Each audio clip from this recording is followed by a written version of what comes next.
Hồ đồ, tay bị thương rồi còn đến nhà bếp diễn trò cho ai xem? Vương gia, thiếp nghĩ ngài bận rộn công vụ, muốn làm chút điểm tâm ngon miệng để bồi bổ cho ngài. Chuyện tay bị bỏng sao không bẩm báo?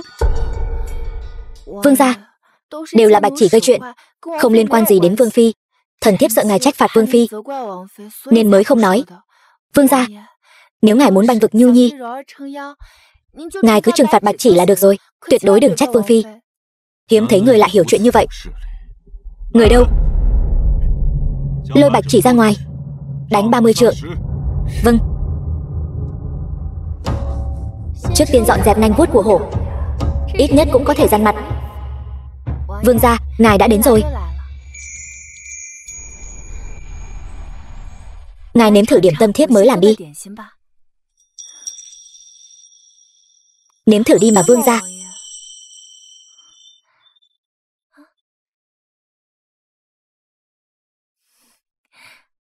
Thế nào? Thơm ngọt mềm mịn, thật là mỹ vị. Cái này, đây là vật gì? Đây là bí quyết làm tiramisu ta học được khi làm thêm ở tiệm bánh. Muốn chinh phục trái tim đàn ông, trước tiên phải chinh phục dạ dày đàn ông. Cái này là tiramisu, là công thức bánh ngọt. Ta tìm thấy trong sách là dùng sữa, trứng và bột mì, mất nửa năm mới phục chế ra. Thiên phú làm bánh của Nhu Nhi còn giỏi hơn cả ngự trù trong cung. Vương gia, người vừa rồi gọi thiếp là Nhu Nhi. Sao vậy?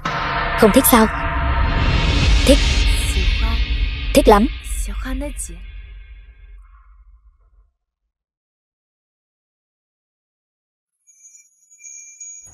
Dám để Trang Trác Phi bị sẹo trên tay, bổn vương sẽ lấy ra ngươi.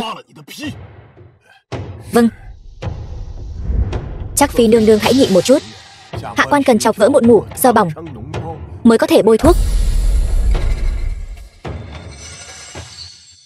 Lại đây, dựa vào vai bổn vương.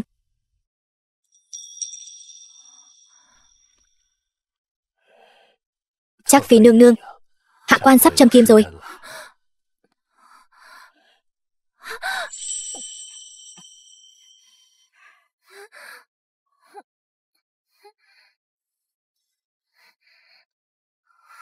Xong rồi. Hạ quan xin cáo lui. Vương gia bớt giận, thần vừa rồi nhất thời đau đớn khó nhịn, không kìm được mới cắn vương gia. Ngươi mới vào phủ 3 ngày ngắn ngủi đã cắn bổn vương 2 lần. Nếu có thêm một lần nữa, bổn vương sẽ cắn trả lại đấy. Cá đã cắn câu rồi. Vương gia, trời không còn sớm nữa, người nên đi tìm Vương phi rồi. Vừa rồi là thiếp suy nghĩ không chu đáo, chỉ lo cùng người chia sẻ đồ ăn ngon mà còn giữ người ở lại đến bây giờ. Nghĩ ta đường đường là thân vương, bao nhiêu nữ tử thế gia đều muốn vào phủ hầu hạ, chỉ có ta là không muốn, không thèm để mắt tới. Không ngờ tiểu nữ tử yếu ớt bị mẫu hậu ép gả vào phủ này, lại ngày ngày đuổi ta đi. Bổn vương lại không có sức hấp dẫn đến vậy sao? Cung tiễn vương gia.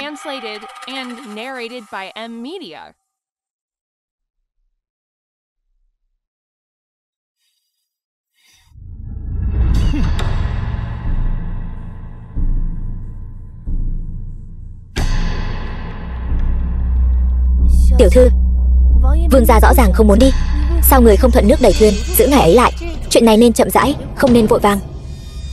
Đàn ông nếu là thợ săn thì phụ nữ chính là con mồi, họ càng không có được thì càng ngứa ngáy trong lòng, càng dễ dàng cho họ có được thì họ lại sẽ sớm chán ghét. Con đường dài đằng đẵng này, trong hậu cung này, vừa phải leo lên cao, vừa phải ngồi cho vững. Hơn nữa, điều ta muốn cũng chưa bao giờ là tình yêu sâu đậm của người đàn ông này. Điều ta muốn chỉ là quyền lực đằng sau hắn. Vương phi, nô tỳ đã nghe ngóng được, Trang Nhu và Nạp Lan Đức là thanh mai trúc mã, vốn dĩ đã định thành hôn rồi. Kết quả là bị một chiếu thư ban cho vương gia. Nạp Lan Đức này nghe nói trực tiếp thổ huyết mà đổ bệnh. Ta còn tưởng cô ta thật sự cảm động vì tình yêu của ta và Huyền Dực. mà chủ động nhường bước chứ? Thì ra trong lòng có nam nhân khác. Ta phải nghĩ cách để vương gia tận mắt nhìn thấy cô ta tư tình với nam nhân, đầy ải cô ta mới được. Muốn chuyện này thành công không khó đâu. Hãy nghe nô tỳ nói.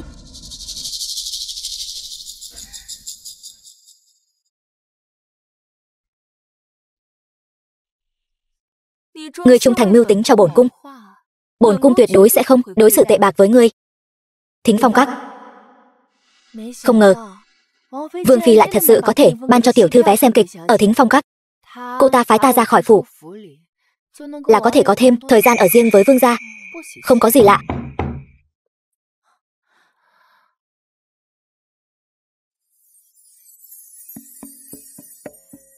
Nạp Lan công tử.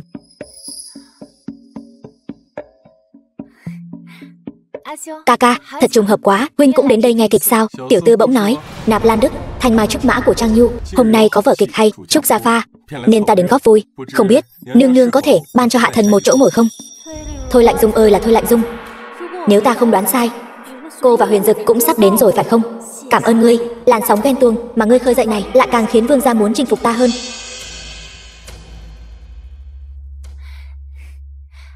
Ca ca, huynh đừng gọi ta như vậy.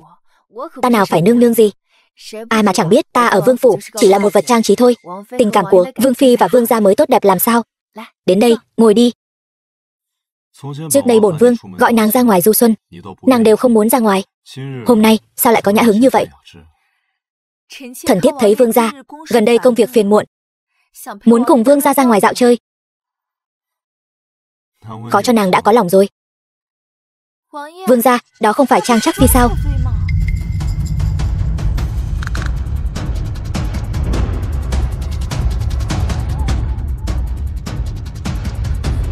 Vương gia, sao ngài lại đến đây? Cút ngay.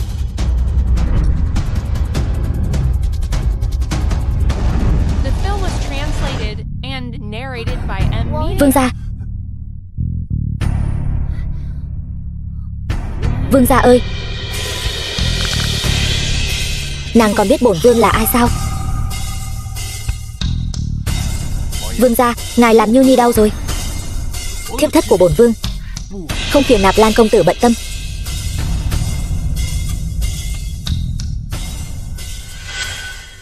Trang Trắc Phi, cho dù cô và Nạp Lan công tử là thanh mai trúc mã, thì cô cũng phải hiểu rõ thân phận của mình chứ. Bây giờ cô đã là Trắc Phi của vương gia, thì sao có thể tư thông với nam nhân bên ngoài chứ? Vương phi cẩn trọng lời nói. Ta trong sạch, cho dù người là vương phi tôn quý, cũng không thể đường đường chính chính mà vu khống phỉ báng ta, hủy hoại danh tiếng của Trang gia. Cô tư thông với nam nhân bên ngoài, bổn cung và vương gia đã bắt quả tang tại trận. Cô có giải thích thế nào cũng vô ích. Bổn cung vẫn luôn thắc mắc, vương gia có dung mạo phi phàm, nhưng cô lại luôn tránh né. Hóa ra trong lòng cô vẫn luôn tơ tưởng nam nhân khác, bây giờ lại còn lén lút bên ngoài phủ. Cô đặt thể diện và uy nghiêm của vương gia ở đâu? Trang thủ phụ dạy cô như vậy sao? Vương phi cẩn trọng lời nói. Bị bắt quả tang tại trận mà cô còn dám chối cãi. Trang thị, cô thật sự không biết liêm sỉ. Đủ rồi. Theo bổn vương về phủ.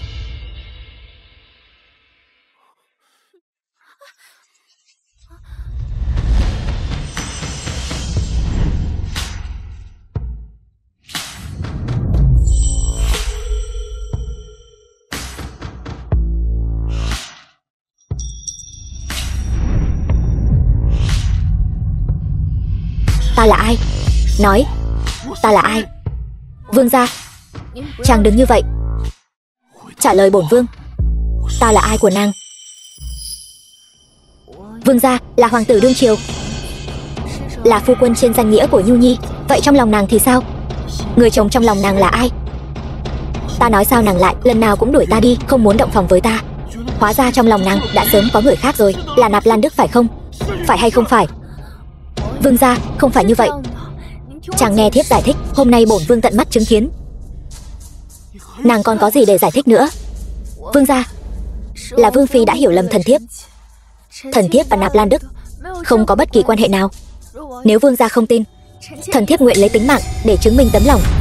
Hỗn xược, bổn Bổn vương còn không thể hỏi nàng sao? Dám khuyên sinh. Hóa ra là bổn vương đã quá dung túng cho nàng. Bổn vương bây giờ sẽ có được nàng. Còn tiện nhân đó có phải đang bị vương gia đánh đòn, sắp bị đuổi ra khỏi phủ rồi không? Vương gia đang cưỡng ép Trang Trác Phi. Ngài ấy muốn động phòng với cô ta. Cái gì? Sao có thể như vậy được? Sao có thể chứ? Vương phi, nếu thật sự để cô ta động phòng, nếu con của tiện nhân đó mà sinh ra trước con của người, thì địa vị của người sẽ không còn được đảm bảo nữa. Nếu lúc này đồng ý với hắn, không những sẽ xác nhận lỗi lầm với Nạp Lan Đức, mà sau ngày hôm nay cũng sẽ không được hắn coi trọng. Xin vương gia bớt giận. Bớt giận? Ngươi làm chuyện hỗn xược như vậy, ngươi muốn bổn vương làm sao nguôi giận đây? Vương gia, vé xem kịch là vương phi đưa cho. Nếu thần thiếp thật sự muốn làm chuyện bất chính với người khác, thần thiếp việc gì phải không tự mình đi tìm vé xem kịch chứ? Nói không chừng ngươi chính là to gan tài trời, nghĩ rằng không ai sẽ điều tra ngươi.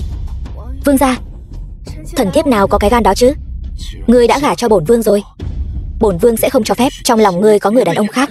Vương phi, vương phi, người hãy suy nghĩ kỹ. Vương gia đang ở bên trong, người không thể xông vào tẩm điện. Người làm thiếp đau rồi, tiện nhân. Vương phi, vương phi ơi.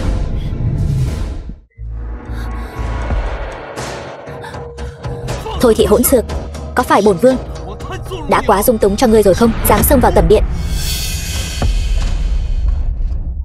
Vương gia tha tội, chỉ vì chuyện vé xem kịch. Tất cả đều do thần thiếp tặng vé mà ra.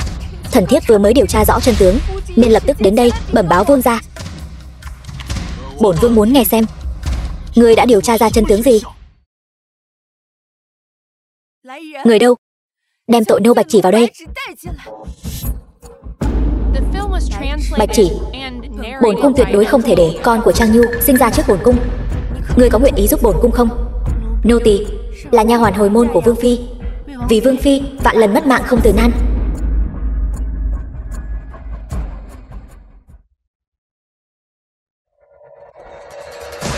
Tội nô Bạch Chỉ, ngươi còn không mau bẩm báo tội lỗi của mình cho vương gia. Vương gia, đều là lỗi của nô tỳ.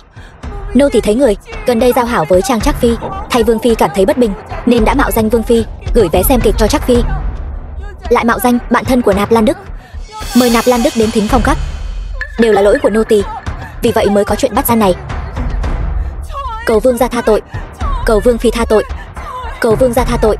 Tội nô to gan, dám bày mưu hãm hại Trang Trác Phi. Nếu bổn vương không nghiêm trị ngươi, khó mà giữ được gia quy nghiêm minh. Vương gia, đều là lỗi của nô tỳ, cầu vương gia hãy xem xét. Nô tỳ một lòng vì chủ mà suy nghĩ, tha cho nô tỳ lần này đi. Vương gia, xin người tha tội. Vương gia. Thôi thị, giờ phút này ngươi còn muốn cầu xin cho nha hoàn hồi môn của mình sao? Thần thiếp muốn nói là lần này tuyệt đối không thể dễ dàng tha thứ cho tiện tỳ này. Thần thiếp hiểu rõ vương gia từ trước đến nay luôn ghét chuyện tranh sủng trong hậu viện. Tiện tỳ này làm như vậy, vừa đẩy Trác Phi vào chỗ bất nhân, lại đẩy thần thiếp vào chỗ bất nghĩa. Cầu vương gia nghiêm trị để răn đe kẻ khác. Thôi Lạnh Dung ơi là Thôi Lạnh Dung, ta thật sự đã đánh giá thấp ngươi rồi. Ngươi vì muốn ngăn cản Lý Huyền Dực cùng ta viên phòng, lại không tiếc hy sinh một nô tỳ trung thành như vậy của ngươi. Từ nay về sau ta tuyệt đối không thể xem thường ngươi nữa. Người đâu? Kéo Bạch Chỉ ra ngoài, đánh 50 trượng, đuổi khỏi vương phủ. Vương gia, vương gia xin hãy tha mạng. Vương gia, xin hãy tha mạng cho nô tỳ.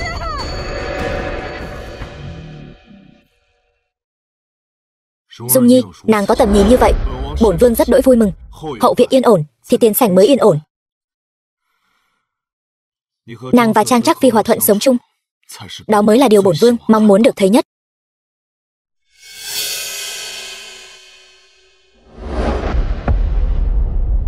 Thần thiếp cung tiễn vương gia vương phi.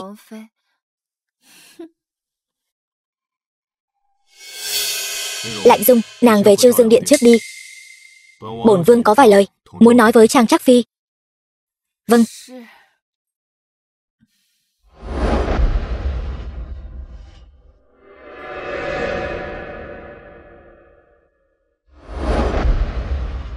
Nhu Nhi, hôm nay bổn vương đã hiểu lầm nàng.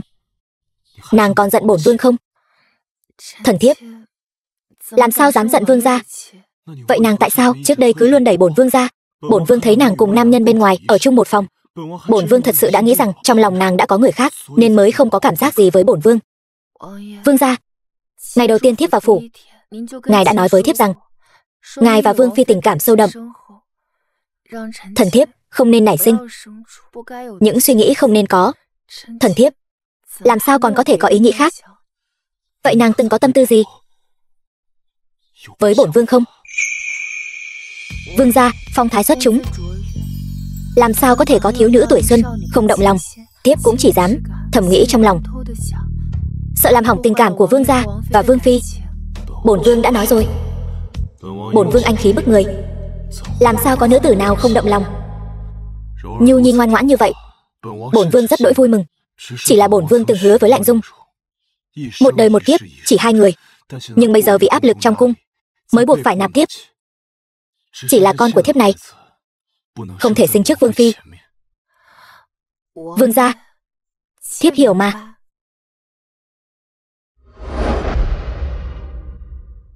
Hôm nay nàng đã chịu ủy khuất rồi, bổn vương sẽ lưu lại Thừa Phúc Điện cùng nàng an giấc. Nhưng vương gia, vương phi bên đó có giận không? Lạnh Dung lòng dạ rộng lượng, có thể hiểu được tâm tư của bổn vương. Trang Trác phi, chuyện ở Thính Phong Các đều là tiện tì gây chuyện. Người ngàn vạn lần đừng vì thế mà giận lây sang vương phi nhé.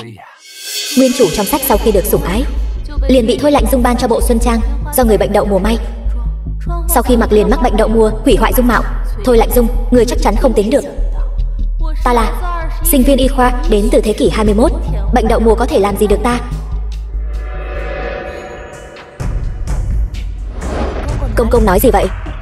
Ta làm sao có thể giận lây sang vương phi được chứ? Tỷ tỷ khoan dung nhân đức, luôn chăm sóc ta. Ta cảm kích còn không kịp nữa là ta mấy ngày nữa sẽ chuẩn bị hồi lễ, tự mình đến tạ ơn tỷ tỷ. Nếu người và vương phi có thể hòa thuận chung sống, vương gia nhất định sẽ vui mừng hớn hở. Tại hạ xin cáo từ.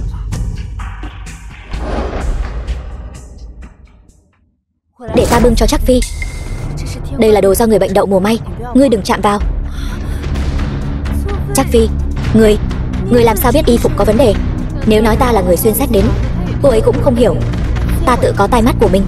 Vậy mau vứt bộ quần áo này đi đi, đừng để thật sự mắc bệnh đậu mùa đấy. Vật vương phi ban ơn, làm sao có thể tùy tiện vứt bỏ? Ta không những không vứt, ta còn muốn mặc nó. Vậy chẳng phải cô sẽ mắc bệnh đậu mùa sao? Ngươi yên tâm, ta tự có cách. Vương phi tặng cho ta một món quà lớn như vậy, lẽ nào lại không có chuyện hồi lễ?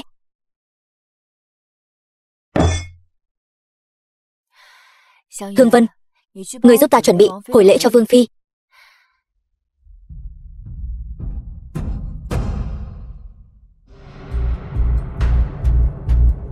Nương nương, Trang Trác phi đã mang quà đáp lễ đến cho ngài. Nô tỳ xem qua là mật ong Giang Hoài. Cô ta tặng đồ cho ta, có thể có ý tốt gì chứ? Chị e là có ý đồ xấu, giả vờ lấy lòng thôi. Nương nương, nhưng nô tỳ nghe nói Giang Hoài mật này sau khi uống đến mồ hôi toát ra cũng ngọt. Ở Giang Nam, nhiều cô gái trước khi động phòng đều sẽ uống một chén để lấy lòng lang quân. Nghe cũng thú vị đấy.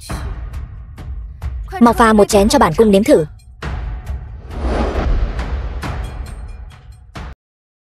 Hoa viên, Dung Nhi, là bổn vương gần đây bận rộn chính sự, đã bỏ bê nàng.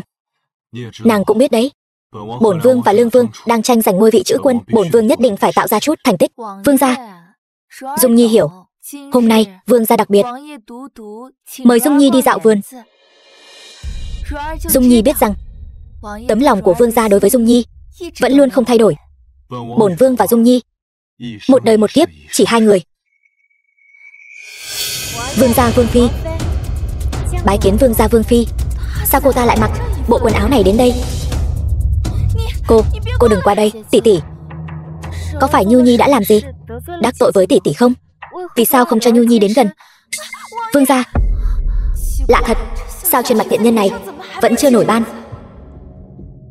Dung Nhi, là bổn vương đã cho phép Trang Trác phi cùng đi ngắm hoa. Nàng đừng quá ghen tuông như vậy.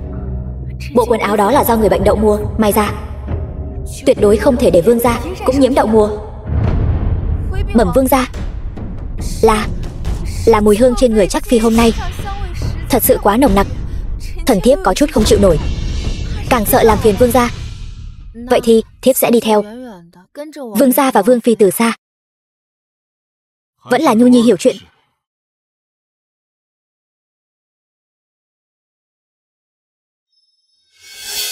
Áo không gì bằng áo mới, người không gì bằng người cũ, tình xưa nghĩa cũ vẫn hơn. Đi nhanh không bằng đi xa, chúng ta cứ chờ xem. Vương gia, cúc tím nở đẹp quá, ban thưởng, hái một bó cho Nhu Nhi. Vâng. Vương gia, thần thiếp có thể đem đóa cúc tím này tặng lại cho tỷ tỷ không? Tỷ tỷ thanh nhã cao quý, cúc tím hùng vĩ khí phách, đóa cúc tím này càng hợp hơn với tỷ tỷ. Muội muội quá khen. Chuẩn.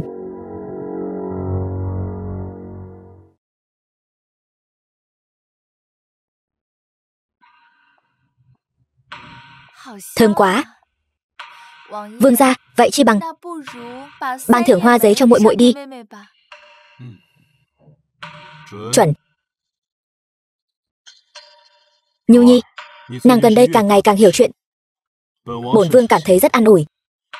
Nàng và Lạnh Dung hòa thuận chung sống là điều may mắn của bổn vương. Thần thiếp tạ ơn vương gia. Có được đóa cúc tím thơm ngát và mật ong giang hoài đặc chế của ta, tỷ tỷ, cô đã chọc vào tổ ong rồi.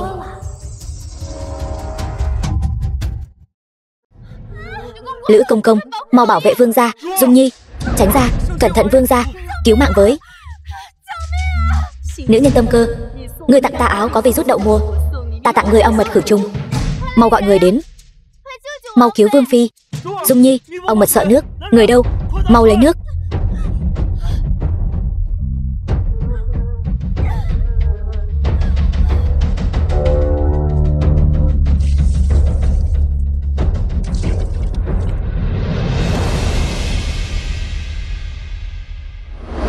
Nương nương, người có ổn không nương nương? Ngươi nhìn xem bổn cung có ổn không? Tỷ tỷ, tỷ mau mặc vào áo choàng của muội đi. Về tẩm cung vẫn cần đi một đoạn đường, nhất định đừng bị cảm lạnh. Ta không muốn. Thôi Lạnh Dung, y phục tốt mà ngươi tặng, vẫn là ngươi tự mình mặc đi. Y phục này dính bệnh đậu mùa, ta không muốn mặc. Ta không. Nhu Nhi lòng lại thiện lương đến thế, dù bản thân bị lạnh cũng muốn giúp đỡ tỷ tỷ. Nàng mau khoác vào.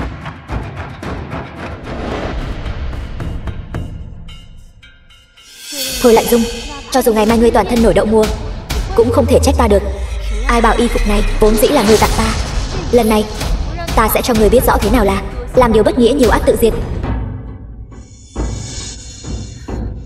Trác Phi, người như vậy sẽ bị cảm lạnh đó. Ta chính là muốn bị lạnh. Bên Vương Phi thế nào rồi? Nói là mắc bệnh nặng. Vương Thái Y đã đến rồi. Thay y phục cho ta, ta muốn đi thăm hỏi tỷ tỷ tốt của ta.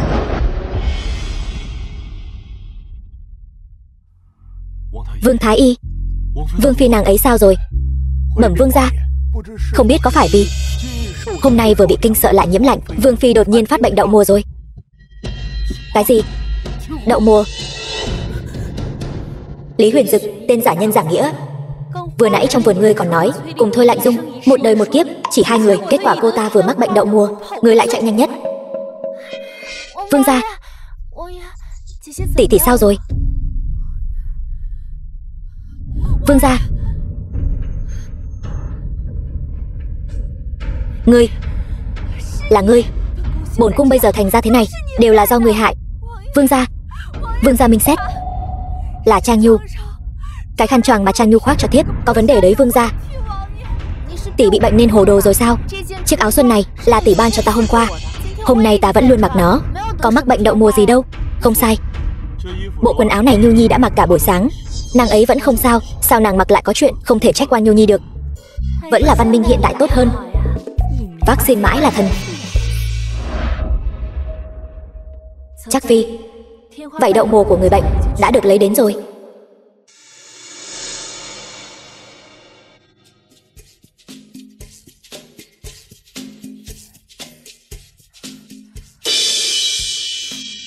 Xong rồi. Thôi Lạnh Dung, ta đã thành công tiêm vaccine đậu mùa rồi. Ngươi có thể làm gì ta? Vương gia, thiếp cũng không biết. Dù sao thì nhất định là cô ta giở trò quỷ. Nhất định là cô ta. Dung Nhi, không có chứng cứ sao có thể vu khống Trác Phi như vậy? Tỷ tỷ, muội muội không biết đã làm sai điều gì mà tỷ tỷ lại đối xử với muội như vậy. Ngươi, Dung Nhi, nàng có biết không, chính Nhu Nhi đã đích thân đến thư phòng nói với bổn vương nàng gần đây buồn bã u sầu nên muốn bổn vương đưa nàng đi dạo vườn. Sao nàng có thể trách oan nàng ấy được? Thiếp, bổn vương ghét nhất những người phụ nữ ghen tuông, nàng như vậy thật sự khiến bổn vương thất vọng. Vương, tỷ tỷ, hôm nay muội muội thấy tỷ bị nhiễm lạnh, thà rằng mình bị nhiễm lạnh cũng phải đưa quần áo cho tỷ. Muội muội thật sự không biết mình đã làm sai điều gì. Dung Nhi đã có bệnh, nàng tuyệt đối không thể bệnh thêm nữa. Vương Thái Y đến Thừa Phúc Điện. Vâng. Vương gia ơi.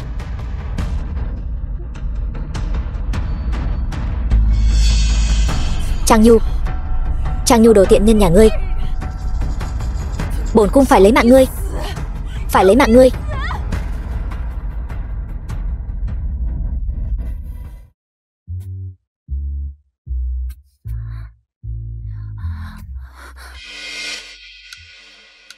Vương gia, thiếp muốn sang điện bên ngủ. Vì sao?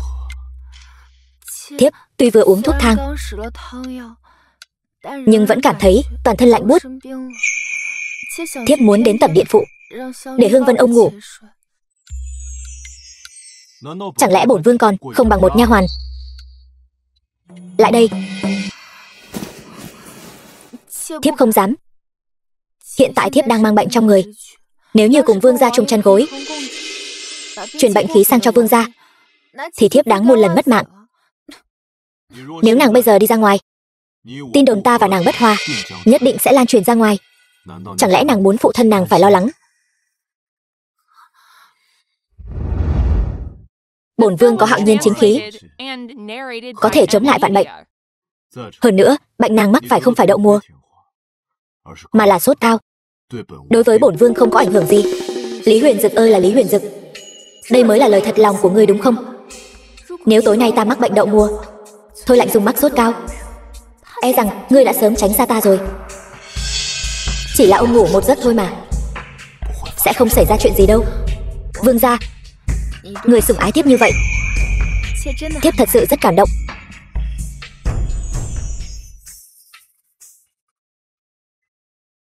Đàn ông mà, vĩnh viễn không thể từ chối một người phụ nữ trông xinh đẹp.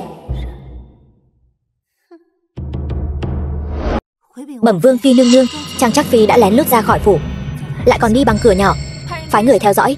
Bản cung muốn biết cô ta đã làm gì. Vâng. Vương phi đã điều tra rõ ràng rồi. Trang Trác Phi ngày nào cũng ra khỏi phủ, nơi đến là Nam Minh Tự. Cô ta đến Nam Minh Tự làm gì? Người điều tra bẩm báo rằng cô ta đang cầu phúc cho vương gia và vương phi, mong vương phủ sớm có người nối dõi để kế thừa sự nghiệp vĩ đại.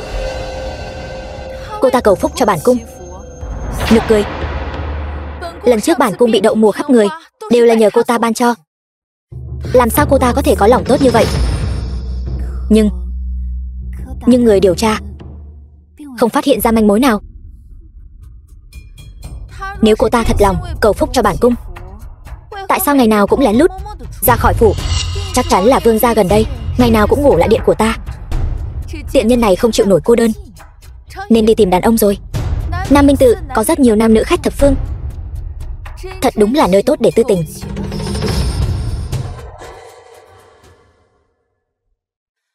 Trác Phi, cô rõ ràng biết người của vương phi đang theo dõi cô, tại sao không phản ứng gì? Ta chỉ muốn biết bước tiếp theo cô ta sẽ hãm hại ta như thế nào, đoán xem nào. Một là nói ta làm hình nhân, nguyền rủa vương phi, hoặc là nguyền rủa vương gia và vương phủ. Hai là nói ta ở Nam Minh Tự tư tình với đàn ông. Ba là nói ta lén lút bán vàng bạc trong phủ. Cũng không ngoài ba lý do này. Trác Phi nương nương, ba chuyện này, mỗi một chuyện bị gán tội đều là tội lớn không thể tha thứ. Nam Minh Tự này chúng ta tuyệt đối không thể đi đâu. Đi. Phải đi. Không những phải đi, mà còn phải đi gặp một người đàn ông nữa. Trác Phi nương nương, người đừng dọa nô tỳ. Vương phi thám tử hồi bẩm, chàng Trác Phi đã đem châm vàng trang sức đều lén lút đóng gói lại. Không nói đến việc tư thông với Tỉnh Lang, lại còn dám lén lút tặng vàng bạc. Tiểu tiện nhân, sắp đến ngày tàn của ngươi rồi.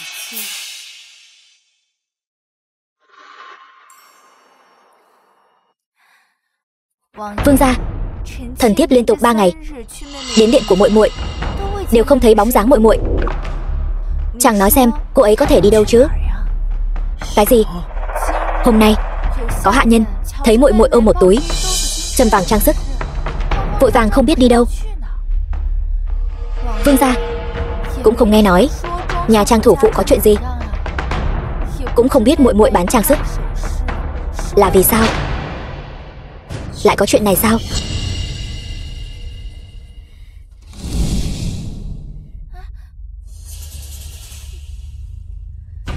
Đồ tiện nhân, sắp đến ngày tàn của ngươi rồi. Trác Phi, vương gia Vương phi đang đến Thừa Phúc Điện, chuẩn bị xe đi tiệm cầm đồ. Trác Phi, đây là vàng bạc châu báu mà vương gia tặng người đó. Còn cây châm vàng này không phải người thích nhất sao? Người làm như vậy, vương gia sẽ nổi trận lôi đình đó. Yên tâm, vương gia sẽ đem cây châm vàng này trả lại cho chúng ta. Ta đảm bảo.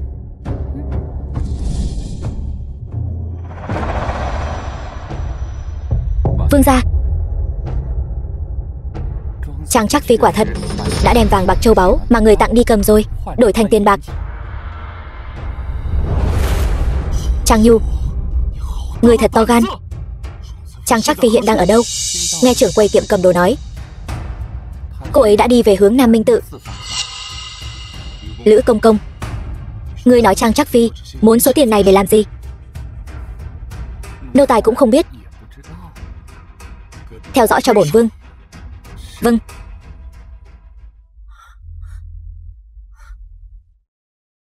Người đi dò la bẩm báo rằng vương gia ở cửa tiệm cầm đồ đã nổi trận lôi đình. Cô ta tự làm tự chịu, không thể sống được, không thể trách ai được. Chuẩn bị xe, bổn cung cũng muốn đi xem náo nhiệt, cổ vũ cho chàng Trác Phi. Dù sao sau này ở vương phủ khó mà gặp được cô ta nữa rồi. Trác Phi, phải làm sao đây? Vương gia vừa nãy ở cửa tiệm cầm đồ đã nổi trận lôi đình. Trác Phi, người đây là... Không sao, ta tự có cách. Khởi hành đến Nam Minh Tự. Vâng.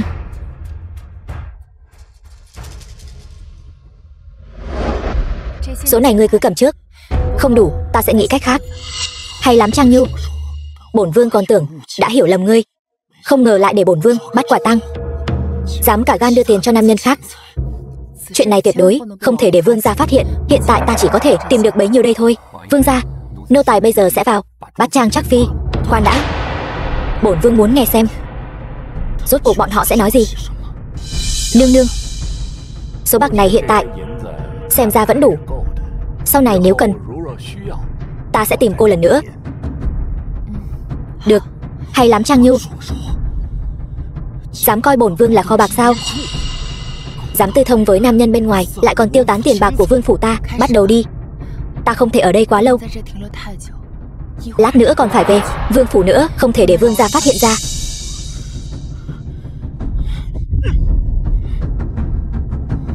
Trang Nhu to gan, dám lén lút tư thông với người khác sau lưng bổn vương.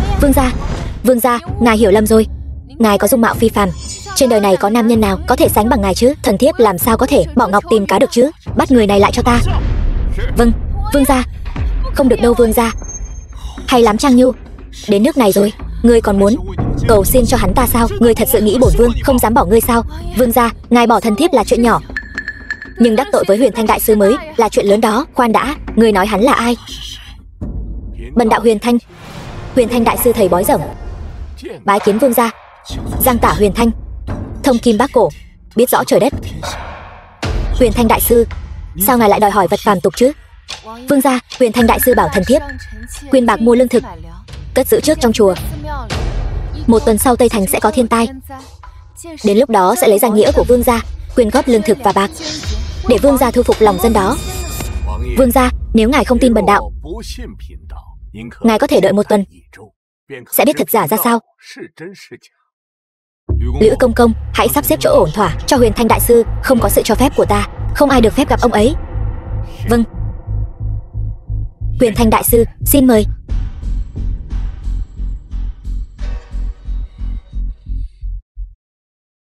Người gặp hắn thì gặp, sao lại cởi áo? Vương gia, thần thiếp cởi áo chỉ là sợ mực dính vào quần áo, không có ý gì khác. Vương gia, ngài làm thần thiếp đau rồi. Đừng tưởng ngươi giả vờ đáng thương trước mặt bổn vương, thì lần này bổn vương sẽ bỏ qua cho ngươi. Vương gia, thần thiếp gần đây viết chữ khá nhiều nên mới bị thương ở tay thôi. Ngươi đã viết gì?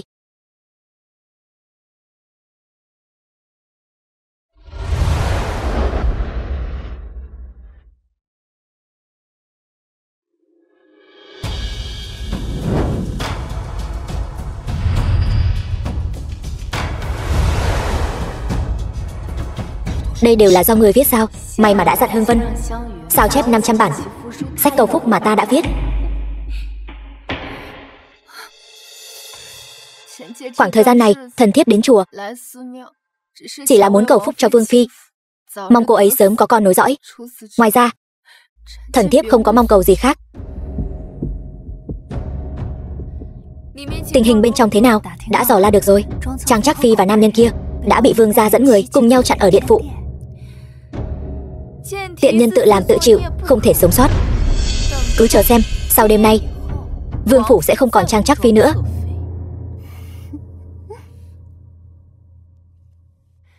Trác Phi, dầu hồng hoa lấy cho người. Vương gia nói, những ngày này Trác Phi ở trong chùa đã làm những gì? Bẩm báo vương gia, nô tỳ chỉ biết Trác Phi ngày ngày ở trong chùa chép kinh thay Vương Phi, còn lại hoàn toàn không biết. Vậy những ngày này nàng ở trong chùa không phải là tích đức cho bổn vương, thì là cầu phúc cho Dung Nhi.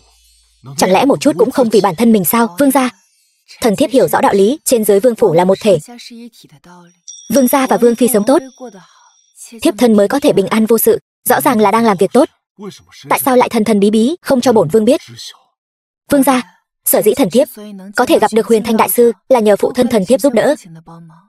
Phụ thân của thần thiếp đã dặn dò thần thiếp rất nhiều lần, tuyệt đối không được tiết lộ hành tung của Huyền Thanh đại sư, nếu không có thể bị Lương Vương cướp mất. Cho nên mới giữ bí mật không công bố. Trang thủ phụ có lòng rồi, lần sau có việc nhất định phải để Trang thủ phụ nói cho bổn vương biết, bằng không bổn vương hiểu lầm nàng thì làm sao giải thích với Trang thủ phụ đây? Quả nhiên nhà mẹ đẻ cứng rắn, con dâu mới có chỗ dựa. Vương gia, thần thiếp cũng muốn nói với người mà, nhưng người ngày ngày đều ở Chiêu Dương Điện, thần thiếp căn bản không thể gặp được người.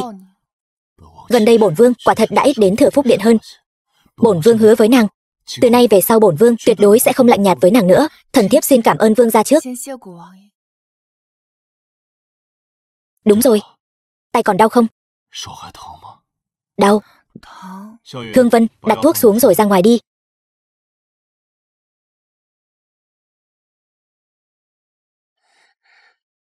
Vương gia, người thổi cho thiếp đi. Thổi sao?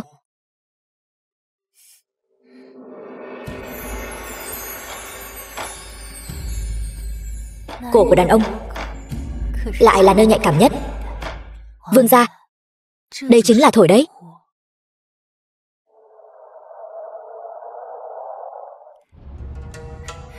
Vương Phi, vừa rồi Lữ công công và người đàn ông đội nón lá đã lên xe ngựa, chắc hẳn là vương gia.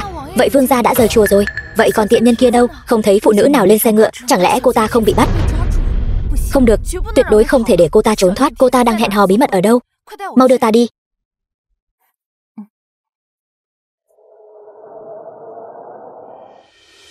Khi còn nhỏ, tay thần thiếp bị thương, mẫu thân của thần thiếp đều thổi cho thần thiếp như vậy.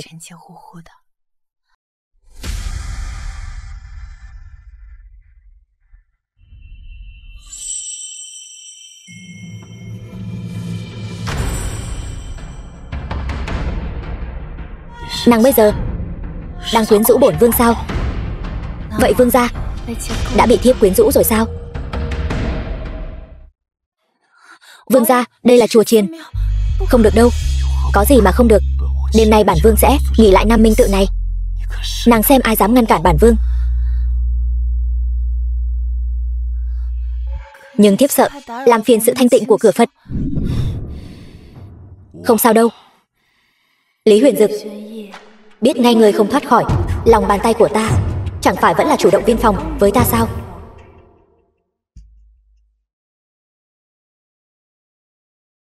Ngươi cứ đi xem thử, xem trong phòng có phải là tiện nhân đó không. Vâng.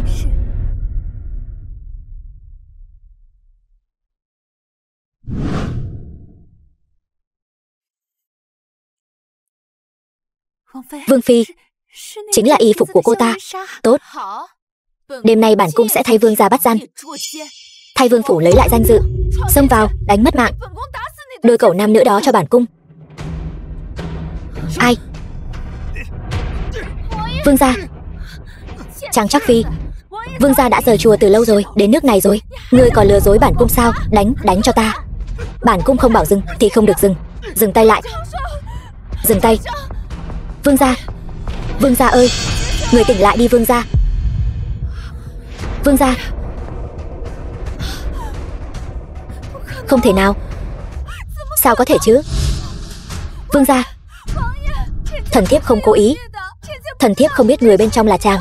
Vương gia, hai người các ngươi còn đứng ngây ra đó làm gì? Còn không mau đưa vương gia về phủ chữa trị.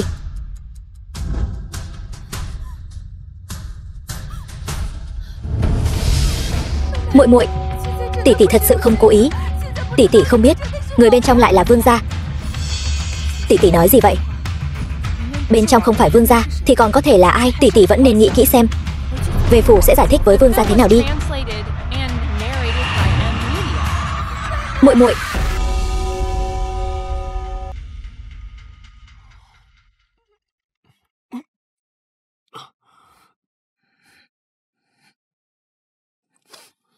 Rõ ràng người bị thương là bản vương, sao nàng lại rơi lệ? Vương gia. Vết thương ở trên người chàng, nhưng đau trong lòng thiếp. Cây gậy tối hôm qua đó, nếu không phải vương gia đỡ cho thiếp thì bây giờ người bị thương chính là thiếp rồi. Nói không chừng thiếp không chịu nổi cây gậy đó thì đã về Tây Thiên rồi. Không được nói những lời không may mắn. Có bản vương ở đây, tuyệt đối sẽ không để nàng xảy ra chuyện gì. Nhưng tỷ tỷ sao lại không tin thiếp? Thiếp cũng khó chịu. Vương gia. Thần thiếp sai rồi. Thần thiếp đã làm chuyện ngu xuẩn, thật sự khó mà chối bỏ trách nhiệm. Ngươi đúng là nên xin lỗi bản vương, nhưng ngươi càng nên xin lỗi Nhu Nhi. Nhu Nhi đến chùa cầu phúc con cái cho ngươi, vậy mà ngươi lại vu khống nàng tư thông với nam nhân bên ngoài. Ngươi còn lương tâm không? Vương gia, người xưa có câu kẻ không biết thì không có tội. Thiếp đã phạm phải chuyện ngu xuẩn như vậy, hoàn toàn là vì thiếp không biết nội tình mà. Nếu muội muội sớm nói cho ta biết sự thật thì làm sao lại xảy ra sai sót như thế này được. Thôi Lạnh Dung, ngươi đúng là có cái miệng khéo léo thật đấy, lại đổ lỗi cho ta rồi. Nhưng mà tỷ chưa bao giờ hỏi muội muội cả. Mỗi lần muội muội đến gặp tỷ đều tránh mặt không gặp. Bổn cung là vì ngày ngày chuyên tâm hầu hạ vương gia nên mới không tiếp khách. Đủ rồi. Dù thế nào đi nữa, người cũng không nên đánh người. May mà người bị đánh là ta. Nếu đánh trúng Nhu Nhi, với thân thể yếu ớt mềm mại của nàng ấy, chẳng phải sẽ bị người đánh cho mất mạng ngay tại chỗ sao?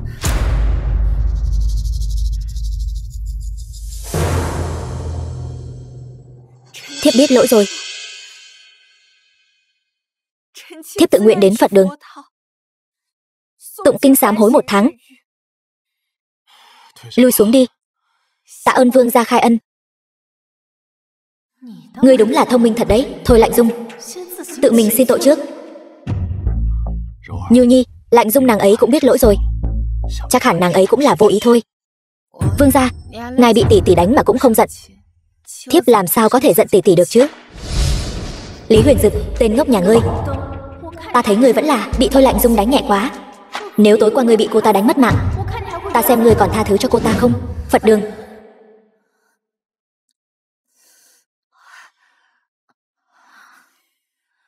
đầu gối của ta. Trang Nhu, đồ tiện nhân nhà ngươi. Bổn cung không thua. Bổn cung sai là sai ở chỗ đánh nhầm người. Nương nương, có chuyện gì mà hoảng hốt vậy? Tây Thành bị sét đánh gây ra hỏa hoạn lớn. Người mà Trác Phi mời về thật sự là Huyền Thanh đại sư. Nghe nói vương gia vô cùng vui mừng, còn ban thưởng lớn cho cô ta nữa. Sao có thể như vậy được chứ?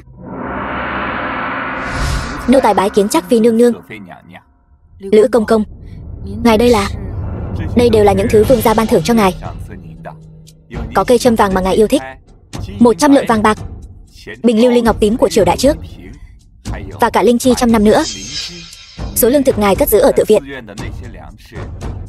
đã phát huy tác dụng lớn. Bách tính đều khen ngợi vương gia nhân từ. Vậy nên vương gia mới vui vẻ như vậy. Đây đều là công lao của Huyền Thanh đại sư. Ta chẳng qua chỉ làm một chút chuyện nhỏ nhặt mà thôi. Trác Phi nương nương, ngài khiêm tốn rồi. Vương gia có được một hiền thê như ngài, đó là phúc phận của vương gia. Đây đều là những thứ vương gia đã cẩn thận chọn lựa để ban thưởng. Nếu không còn chuyện gì khác, nô tài xin cáo lui trước.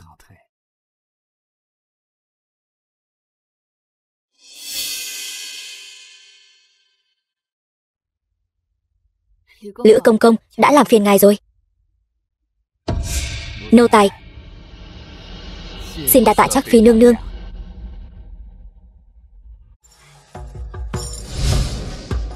Hương Vân, ta có phải đã nói với ngươi rồi không? Vương gia sẽ trả lại cây châm vàng này. Trác Phi, người thật sự quá lợi hại. Nô tỳ đối với người hoàn toàn bái phục. Tiền tài đều là vật ngoài thân, không có gì đáng ngạc nhiên. Vậy cái gì mới quan trọng hả Trác Phi?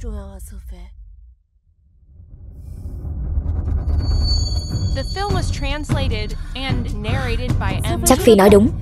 Nếu chúng ta có thể mang thai trước vương phi, thì ân huệ của Thừa Phúc Điện chúng ta có thể nói là được trời ưu ái rồi. Kể từ lần động phòng ở chùa lần trước, đã hơn 1 tháng rồi.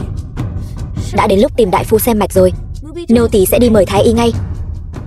Khoan đã, vương phủ này toàn là tai mắt của vương phi, tuyệt đối không thể để cô ta biết ta có mang thai hay không. Vậy chúng ta phải làm sao để xem đại phu đây? Ngươi hãy đi nói với vương gia, ta sau khi xuất giá chưa từng về nhà, muốn về nhà thăm cha mẹ, về nhà mẹ đẻ xem đại phu. Chính xác.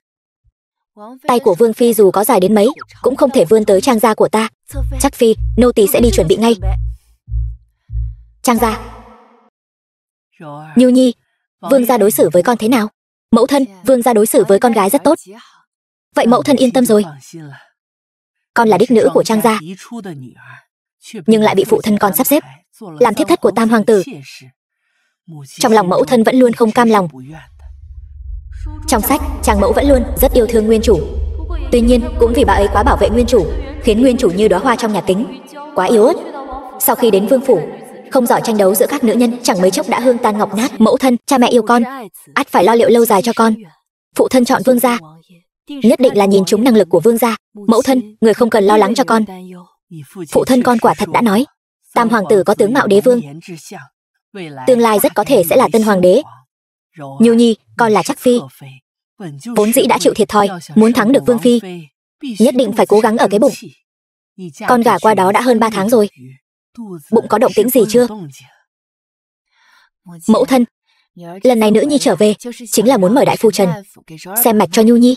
Vì sao không ở vương phủ mời thái y xem? Trình độ của thái y thì đúng là hơn đại phu Trần rất nhiều, chỉ là tai mắt trong vương phủ quá nhiều. Con sợ xảy ra chuyện ngoài ý muốn, chỉ có thể trước khi thai tự ổn định giữ bí mật thì tốt hơn. Vẫn là Nhu Nhi suy nghĩ chu toàn. Tiểu Ngọc, truyền đại phu Trần. Vâng. Đại phu Trần, đại phu của Trang gia. Thế nào? Chúc mừng Trang phu nhân, mật của Trác Phi phù hoạt. Chắc là có tin vui rồi. Không ngờ ta thật sự đã mang thai con của Lý Huyền Dực. Nghĩ lại trước khi xuyên sách, ta vẫn còn là sinh viên đại học, giờ đây lại biến thành mẹ bỉm sữa, bảo bối. Nếu con đã chọn ta làm mẫu thân, mẫu thân nhất định sẽ cố gắng ngồi lên vị trí chính thất, để con nhờ mẹ mà được vinh hiển. Vậy thì tốt quá rồi. Vương gia thành hôn mấy năm không có con, đây là đứa con đầu lòng của vương phủ đấy. Mau báo tin vui này cho vương gia đi.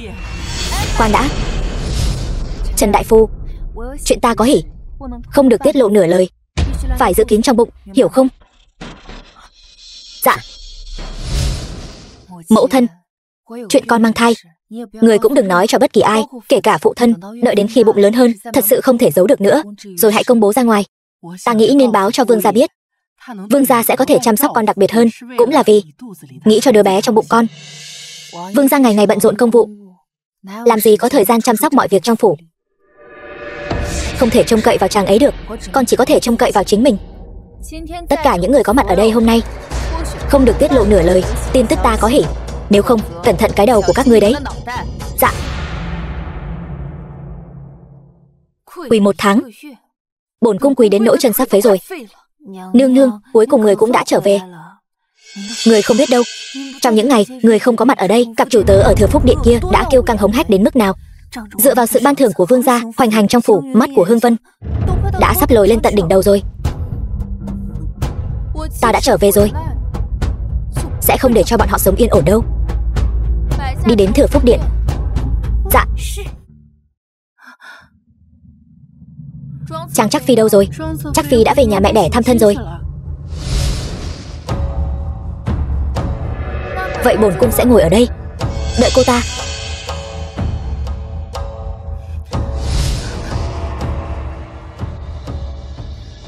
Bái kiến vương phi. Đứng dậy đi.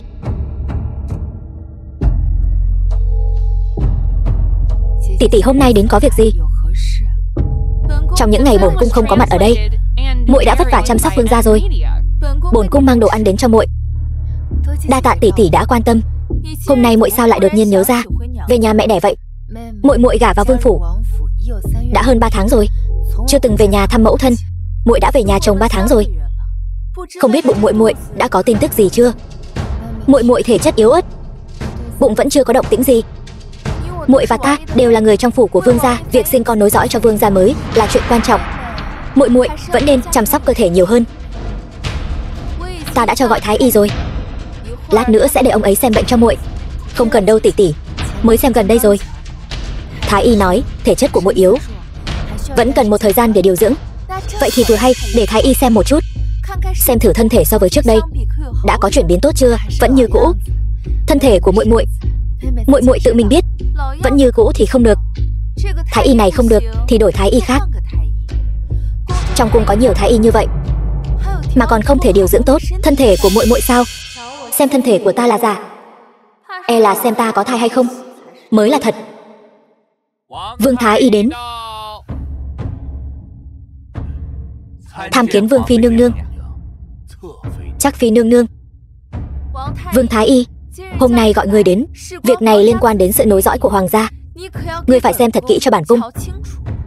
Vâng.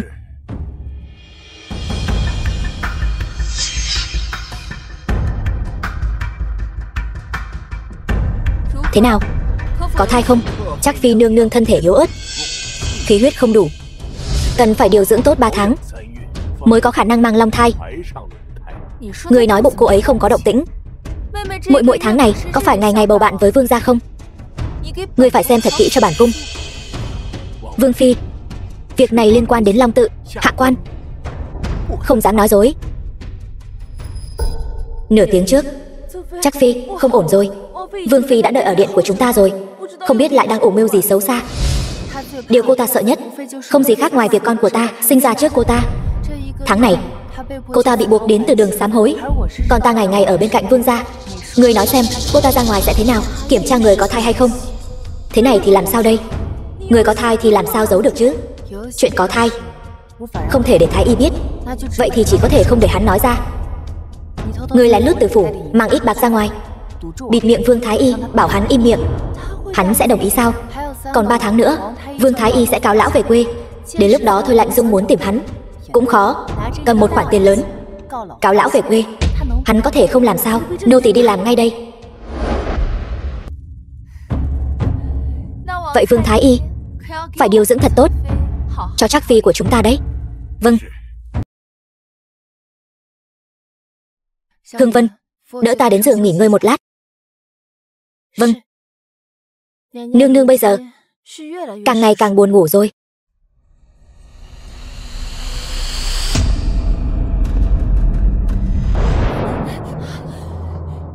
Thế nào rồi? Nô tỳ nhìn thấy bụng của cô ta. Tiện nhân đó chắc chắn đã có thai rồi. Xong rồi. Tất cả đều xong rồi. Cơ thể của ta còn chưa điều dưỡng tốt, vậy mà cô ta đã mang thai trước ta rồi. Vị trí vương phi của ta không giữ được rồi. Vương phi đừng vội đau lòng. Nô tỳ nhìn bụng của cô ta. Không đúng, đứa bé đó có lẽ không phải của vương gia. Nói thế nào? Dựa theo thời gian để suy đoán, vương gia và cô ta viên phòng cũng chỉ là 3 tháng trước, ở Nam Minh Tự. Cho đến bây giờ cũng chỉ mới 3 tháng. Nhưng ta thấy bụng của cô ta to đến mức nói 5 tháng cũng không quá đáng. Sao có thể là con của vương gia được? Bụng rất lớn sao? Nô tỳ nhìn thấy bụng của cô ta to đến mức nhô hẳn ra rồi. Chắc chắn không chỉ 3 tháng. Chẳng trách ta nói muốn may quần áo mới, hóa ra là quần áo cũ không mặc vừa nữa. Thu Nguyệt, ngươi nói trong bụng cô ta là con của ai? 5 tháng trước, Trang Trắc Phi không phải đã gặp một nam nhân bên ngoài sao? Ngươi nói là Nạp Lan Đức sao? Đúng vậy.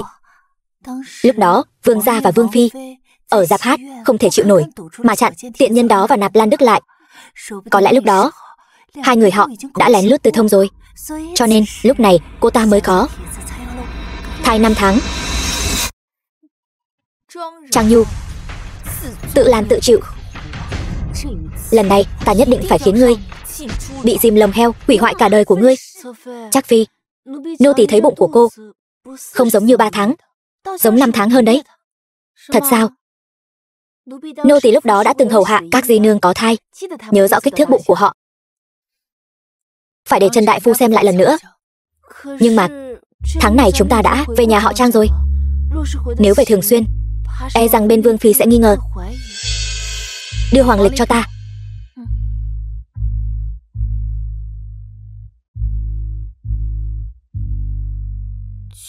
Quả thật, tháng này đã về rồi. Lúc đó đã xin phép vương gia, chỉ là mỗi tháng 1 lần. Có rồi.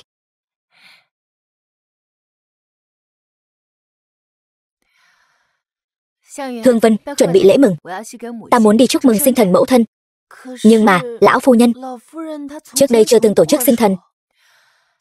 Mẹ ta trước đây đúng là không tổ chức sinh thần, nhưng năm nay là thọ đản 50 tuổi của mẫu thân. Là phận con cái, phải đi chúc mừng mẫu thân, mừng thọ 50 tuổi. Chắc hẳn không ai sẽ cảm thấy lạ lùng đâu nhỉ. Vẫn là Trắc Phi thông minh. Nô tỳ lập tức đi chuẩn bị lễ. Vương phi ở hậu viện không phát hiện Nạp Lan Đức. Chưa tìm thấy còn không mau đi tìm. Vương phi đừng vội, tình nhân của tiện nhân này là người khác. Nô tỳ tận mắt nhìn thấy tay bọn họ đều nắm chặt lấy nhau. Tên nam nhân đó bây giờ đang ở đâu? Vừa nãy Hương Vân đưa hắn ra khỏi phủ, bị ta bắt cả hai ở hậu viện. Bây giờ đang ở trong xe ngựa của chúng ta. Làm tốt lắm.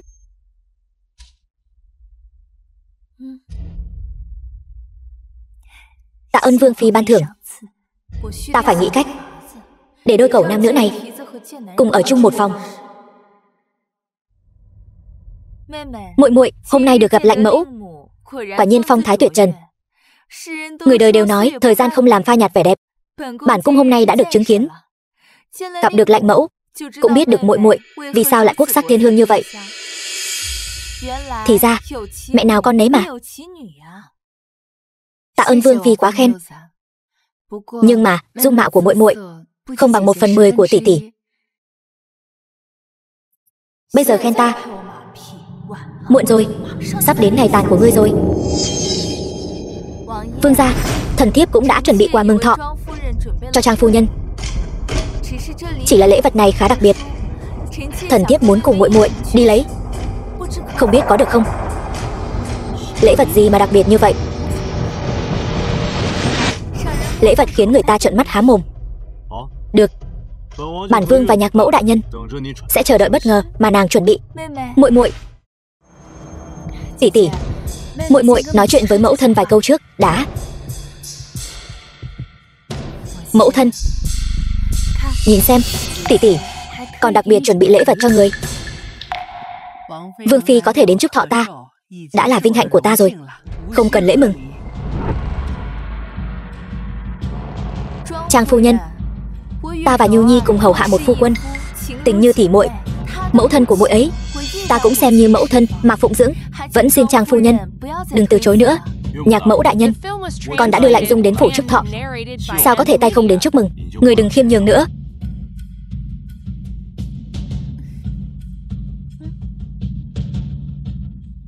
Tiểu Ngọc, cử người đi theo Nhu Nhi. Vâng.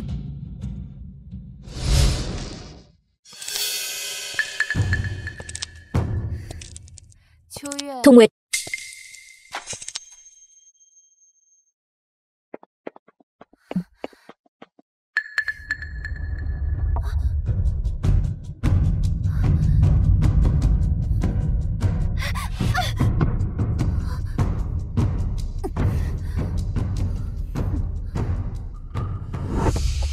Nếu không phải ta giờ đang mang thai, phải chú ý biên độ động tác, ta nhất định sẽ hất văng người phụ nữ này. Tỷ tỷ, vẫn chưa đến sao? Sắp đến rồi, lễ vật ở ngay trong xe ngựa phía trước.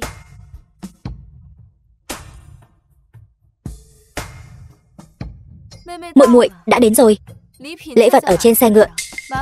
Phiền muội muội xem qua một chút xem có hợp ý bá mẫu không. Nếu được, ta sẽ sai người mang xuống. Được.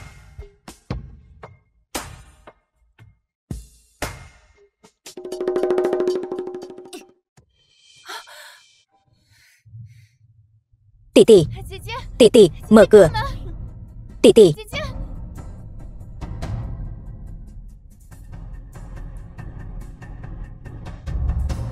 Vương phi, lần này xem như đã tóm được cô ta rồi. Ngươi ở đây trông chừng cho kỹ. Vâng.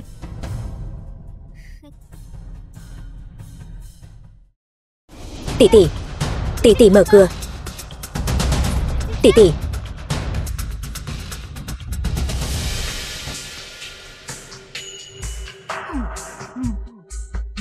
Trần đại phu. Trác phi, chúng ta nghĩ cách ra ngoài trước đi.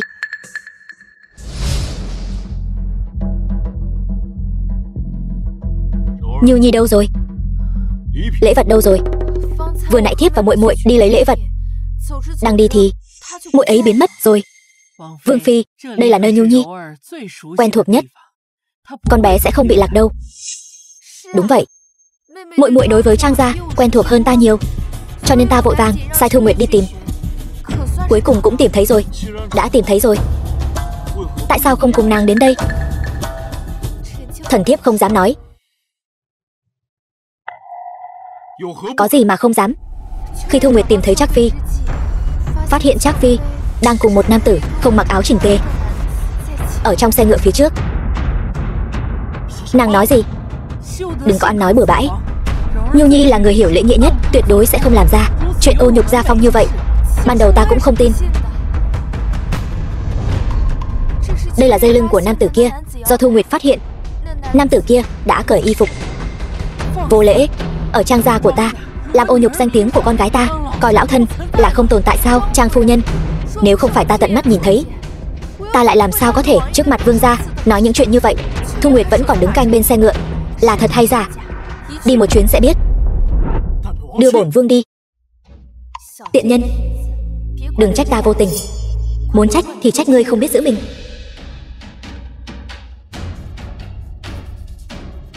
Kỳ lạ, sao không thấy Thu Nguyệt đâu?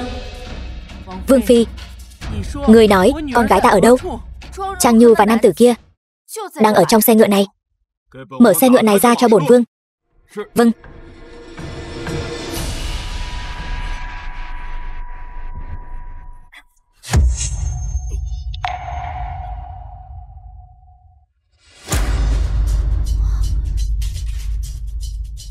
Trang Nhu đâu rồi? Vương phi, con gái ta đâu? Không thể nào, vừa nãy người ở bên trong rõ ràng là Trang Nhu mà.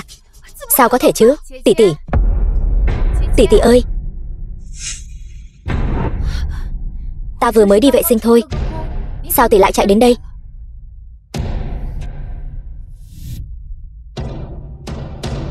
Thu Nguyệt.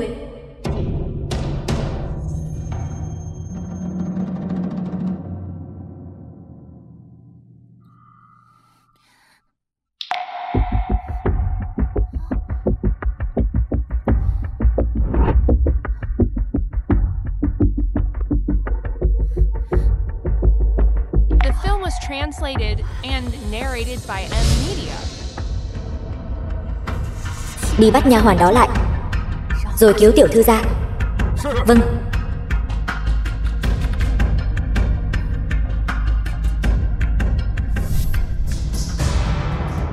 Vương phi, hạng nhân của ngươi sao lại có thể ăn mặc không chỉnh tề xuất hiện trong xe ngựa? Ta, Lạnh Dung, vì sao Thu Nguyệt lại ăn mặc không chỉnh tề xuất hiện trong xe ngựa? Giải thích cho bổn vương. Thiếp không biết. Người tự nói đi. Vương gia, Vương phi, nô tỳ không quen biết nam nhân này. Nô tỳ thật sự không làm chuyện gì gây họa loạn trốn hậu cung cả. Nô tỳ bị người ta đánh ngất, ném vào trong xe ngựa. Toàn lời nói bậy bạ. Trang phủ của chúng ta canh phòng nghiêm ngặt, làm sao có thể xảy ra chuyện tổn hại như vậy? Rõ ràng ngươi là tự ăn cắp tự la làng. Nô tỳ thật sự không quen biết nam nhân này. Ta là trong sạch. Ngươi ngẩng đầu lên. Trần đại phu, Trần đại phu, sao ngươi lại ở đây? Đại phu, vương gia, Trác phi, các vị phải làm chủ cho tiểu nhân. Tiểu nhân ở trong phòng, sau khi khám bệnh xong, đang trên đường về nhà, bị người phụ nữ này vô duyên vô cớ đánh ngất rồi ném vào trong xe ngựa. Tiểu nhân không có lỗi gì cả. Ngươi đừng có ngậm máu phun người, vu vạ lung tung. Vương gia, tiểu nhân có chứng cứ.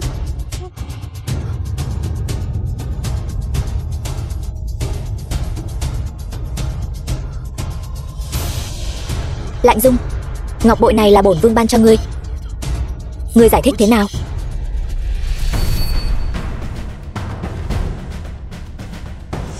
Trác phi, đây là thứ tìm thấy trên người cô ta. Thôi Lạnh Dung ơi là thôi Lạnh Dung, không ngờ ngươi lại nỡ lòng chuyển tay tặng người khác ngọc bội mà vương gia tặng ngươi. Nếu đã như vậy, vậy ta sẽ mượn hoa dâng Phật. Ngọc bội này vừa nãy bị rơi, ta vẫn luôn tìm kiếm, không ngờ lại xuất hiện ở đây. Nói như vậy, tất cả đều là hiểu lầm. Thu Nguyệt và Trần đại phu không có bất kỳ mối quan hệ nào, phải không Vương phi? Hiểu lầm, tất cả đều là hiểu lầm. Phải. Thôi Lạnh Dung, ở trang gia của ta mà còn muốn hãm hại ta, người thật là quá đề cao bản thân rồi. Một buổi tiệc thọ tốt đẹp như vậy lại xảy ra tai họa như thế này. Thôi thì không tổ chức sinh thần này nữa cũng được. Tiểu Ngọc, đỡ ta về. Khách ngoài xin mời về. Vâng, chúng ta đi thôi.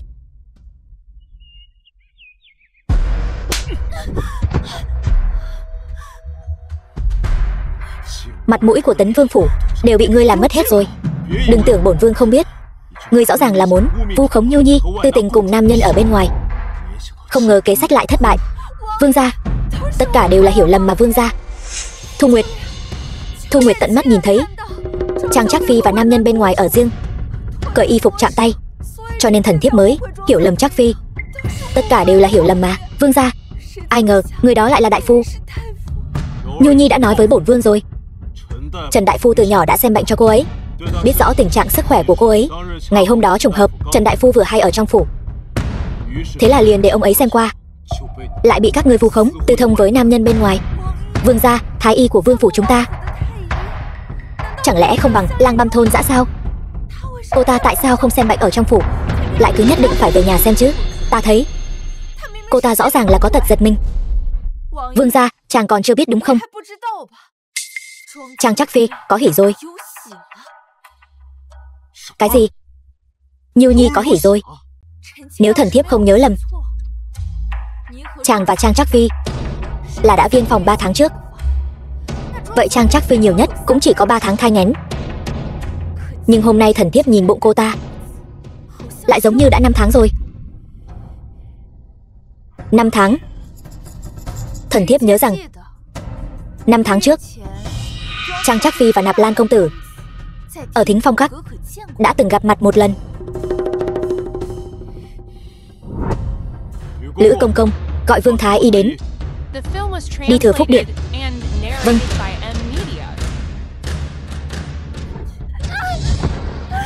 Đồ vô dụng, chỉ giỏi làm hỏng việc. Đại phu xem bệnh mà cũng không nhìn rõ, hại ta bị vương gia quở trách.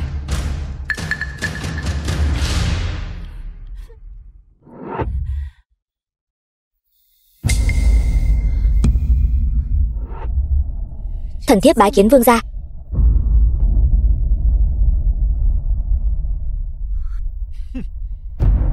Nàng có hỉ rồi. Tại sao không nói cho bổn vương? Nàng còn xem bổn vương là phu quân của nàng sao? Vương gia thứ tội, thiếp không cố ý giấu giếm. Vì thiếp thân thể yếu ớt nên muốn đợi thai tượng ổn định rồi mới nói cho vương gia biết, không muốn để vương gia mừng hụt một phen, cho nên mới giấu giếm 3 tháng. 3 tháng?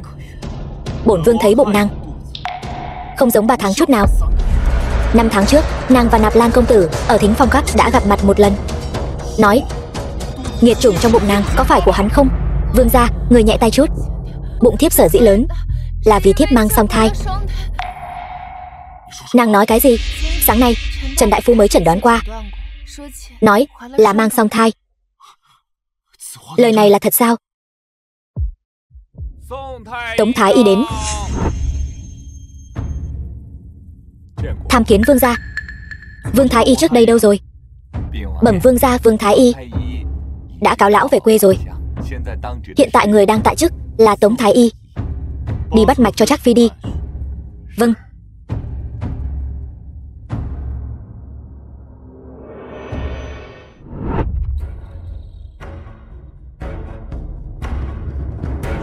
Tống Thái Y, hôm nay ngươi phải khám rõ ràng cho bổn vương. Nếu không khám rõ, bổn vương sẽ lấy mạng ngươi. Vâng.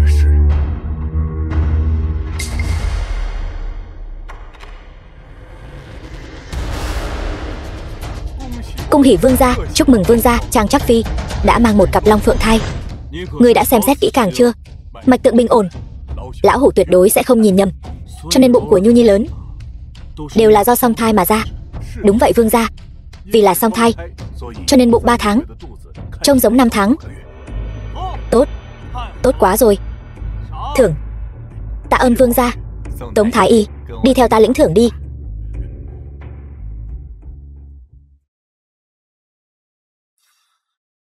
Nhu Nhi, nàng vất vả rồi.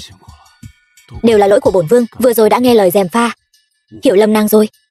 Nàng chính là công thần của Lý gia chúng ta, nhưng mà vương gia, con của thiếp được xếp trước tỷ tỷ. Thật sự có thể sao? Đương nhiên là được. Bụng của Thôi Lạnh Dung không biết tranh giành, chẳng lẽ không cho phép bụng người khác tranh giành sao? Chẳng lẽ nàng ta cả đời không mang thai? Bổn vương phải đợi nàng ta cả đời sao? Nực cười. Nhu Nhi, nàng cứ yên tâm, bổn vương nhất định sẽ bảo vệ nàng, để con của chúng ta an toàn chào đời. Thừa Phúc Điện thế nào rồi? Tiện nhân đó bị vương gia bóp chặt lấy cổ họng, giờ đã chịu khai chưa? Nô tỳ không dám nói. Chẳng lẽ tiện nhân đó đã bị xử lý tại chỗ rồi sao? Còn không mau nói. Nếu còn không nói, bổn cung sẽ lấy ra ngươi. Vương phi, Trác Phi quả thật đã có 3 tháng thai nghén. Bụng cô ấy lớn là vì mang long phượng thai. Ngươi nói cái gì? Vương gia đã sắp xếp cả phủ ăn mừng. Vương phi.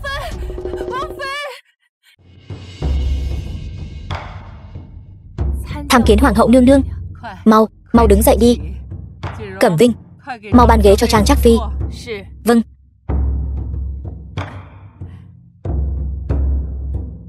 Huyền Dực lâu rồi không có con nối dõi, khiến ta lo lắng, đêm không thể nào chợp mắt. Giờ đây người đã có thai, lại còn là song thai, bổn cung cuối cùng cũng có thể ngủ một giấc an lành rồi. Hoàng hậu nương nương phúc trạch sâu dày, vương gia hồng phúc tề thiên, ngày tốt lành vẫn còn ở phía trước. Hoàng hậu nương nương, bên Huyền Dực ta đã dặn dò rồi, bảo nó nhất định phải chăm sóc tốt cho y phục ăn uống và sinh hoạt của ngươi, bảo vệ long tôn của bệ hạ thuận lợi chào đời. Ngươi tuy mang thai muộn hơn Lương Vương phi nửa năm, nhưng ngươi lại là song thai. Đến lúc đó hoàng thượng nhất định sẽ yêu thích cặp song sinh của ngươi hơn. Thần thiếp xin mượn lời cát tường của hoàng hậu nương nương. Ta đã nói lúc trước, ta chọn ngươi chắc chắn không sai. Trang thủ phụ hết lòng vì nước, con gái của ông ấy cũng tuyệt đối sẽ không kém cỏi. Trang Trác Phi, trong hoàng cung nhiều chuyện vinh thì cùng vinh, tổn thì cùng tổn. Ngươi có thể sinh hạ hoàng tự, đối với Trang gia của ngươi mà nói cũng là phú quý ngút trời. Ngươi đã lựa chọn bước vào thâm cung này thì phải có quyết tâm chiến đấu đến cùng, hiểu không? Thịnh hoàng hậu quả nhiên xứng đáng ngồi lên vị trí hoàng hậu. Mục tiêu rõ ràng, ý chí kiên định. Đúng là có bản lĩnh thật sự, ta phải bám chắc vào ngọn núi lớn này. Thần thiếp có thể gả vào hoàng gia đều là nhờ thiên ân của hoàng hậu nương nương. Thần thiếp tuân theo hoàng hậu nương nương phân phó. Tốt, đứa trẻ ngoan. Hoàng hậu nương nương, vương phi Thôi Thị cầu kiến. Cô ta đến làm gì? Thần thiếp tham kiến hoàng hậu nương nương. Đứng dậy đi. Vâng. Ngươi đến làm gì? Bẩm hoàng hậu nương nương, lần này thần thiếp đến là muốn chọn cho vương gia hai tú nữ. Trước đây bổn cung muốn nạp tiếp cho Huyền Dực, ngươi trăm phương ngàn kế không muốn. Giờ đây sao lại nghĩ thông suốt rồi? Trước đây là thần thiếp không hiểu chuyện, bây giờ Trang Trắc Phi đã có thai, không thể hầu hạ vương gia. Thần thiếp lại đang có bệnh, vẫn đang điều dưỡng. Thần thiếp e rằng bên vương gia không có người chăm sóc, nên mới nghĩ muốn vì vương gia chọn thêm vài người mới. E rằng lo lắng vương gia không có người chăm sóc là giả, muốn vì bản thân mình bồi dưỡng thế lực mới là thật. Ta sẽ cân nhắc. Ngươi lùi xuống trước đi. Vâng.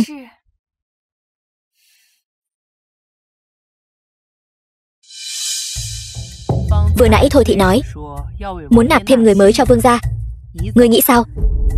Hoàng hậu bề ngoài hỏi ý kiến của ta, thực chất là đang thử thách ta. Ta làm sao có thể không đồng ý vương gia nạp thiếp chứ? Hoàng gia từ trước đến nay lấy việc sinh sôi nảy nở làm trọng. Nếu vương gia đã phá giới sủng hạnh ta, thì việc có thêm hai người mới nữa, vương gia cũng sẽ ban ân sủng như nhau. Thần thiếp đồng tình với lời vương phi nói. Thần thiếp giờ thân thể nặng nề, đang lo không biết làm sao để chăm sóc tốt cho vương gia. Nếu có thêm các tỷ muội mới vào phủ, cũng có thể chăm sóc vương gia tốt hơn. Ngươi không sợ tâm tư của vương gia chạy sang chỗ người mới mà lạnh nhạt với ngươi sao?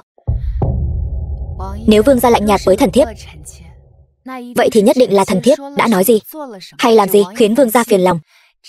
Thần thiếp nên tự tìm nguyên nhân từ bản thân, làm sao có thể oán trách vương gia được chứ?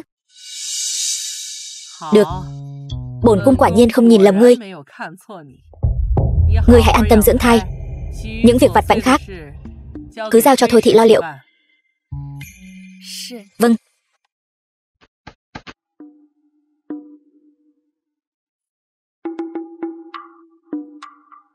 Trắc Phi, vương gia quá đáng thật. Sau khi người mới vào phủ, đến Thừa Phúc Điện của chúng ta cũng ít đi. Thật đúng là chỉ thấy người mới cười, chẳng thấy người cũ khóc. Ta khóc sao? Trắc Phi, sao người không hề tức giận chút nào vậy? Có người thay ta phục vụ vương gia, ta lại không cần làm gì. Ta có gì mà phải tức giận chứ? Giờ ta vui vẻ thảnh thơi. Bây giờ bảo bối của ta có thể thuận lợi chào đời, chính là điều khiến ta vui nhất. Nhưng Trắc Phi, ta nghe nói lần tuyển chọn này đều do vương phi sắp xếp. Hai người được chọn vào đều có quan hệ với cô ta. Đợi khi thế lực của họ ổn định, nhất định sẽ liên kết lại để đối phó với chúng ta. Đến lúc đó nếu người không động đến họ thì cũng không chống lại được việc họ ra tay với người đâu. Trắc Phi, hai người đó hiện giờ tình hình thế nào? Người đi dò la cho rõ ràng. Vâng. Sau khi mang thai bảo bối, chỉ muốn sống yên ổn qua ngày, suýt nữa thì mất đi vẻ sắc bén. Hương Vân nói không sai, bây giờ vẫn chưa phải lúc lơ là. Gió động cờ động, ta làm sao có thể không động? Trắc Phi, đã dò la rõ ràng rồi. Hai người mới vào phủ này, một người là con gái của huyện lệnh Tô Tuyết Nhi, một người là con gái của phú thương Vệ Đình Vân. Hai người họ đều do Thôi Thị tinh tâm chọn lựa, đương nhiên cũng là người của cô ta. Hiện tại ba người họ sống hòa thuận, thường xuyên ngắm hoa ở hậu hoa viên. Chỉ cần có phụ nữ ở đâu là có sự so sánh và cạnh tranh. Dù bề ngoài có hòa thuận, dưới nước cũng sóng gió cuồn cuộn. Nhưng mà nô tỳ đã theo dõi bọn họ mấy ngày, bọn họ thật sự rất hòa thuận. Chỉ cần thiên vị bên này bạc đãi bên kia, cuối cùng sẽ có lòng dạ khác.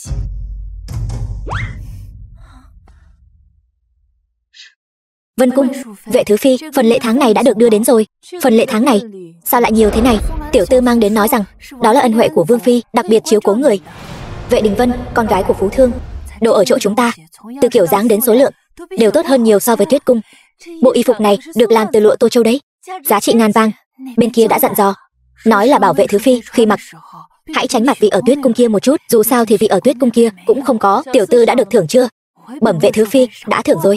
Vương phi đối đãi với ta đương nhiên là khác biệt, nếu không thì sao lại chỉ ban thưởng riêng cho ta, thay y phục cho ta? Vâng. Mặc dù phụ thân cũng từng làm cho ta y phục bằng lụa Tô Châu, nhưng lụa Tô Châu của hoàng gia này vẫn tốt hơn nhiều so với loại ở chợ phiên, đó là điều đương nhiên. Lụa Tô Châu tốt chỉ cung cấp cho cung đình, chỉ là y phục tuy đẹp, ta lại chỉ có thể tự mình thưởng thức. Vương phi chỉ nói tránh mặt vị ở Tuyết Cung kia một chút, chứ không nói tránh mặt vương gia. Người mặc đẹp như vậy, không để vương gia nhìn thấy, há chẳng phải đáng tiếc sao? Nói cũng phải. Hiện tại vương gia đang ở đâu? Vương gia lúc này chắc đang ở thư phòng. Đi thôi, dâng trà cho vương gia. Bẩm vương gia, vệ thứ phi đã đến. Nàng ta đến làm gì? Vệ thứ phi nói thời tiết khô nóng, đặc biệt chuẩn bị trà mát cho người. Nàng ấy có lòng rồi, cho nàng ấy vào đi. Vâng. Vệ thứ phi, mời vào. Thần thiếp vệ thị xin dâng trà cho vương gia.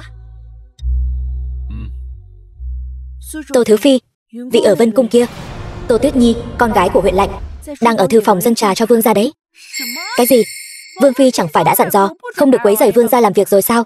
Dựa vào đâu mà cô ta có thể đi? Không được, ta cũng phải đi. Chắc phi, hai vị kia đều đã qua đó rồi. Nếu đã như vậy, chúng ta cũng qua đó đi, đừng bỏ lỡ vở kịch hay này.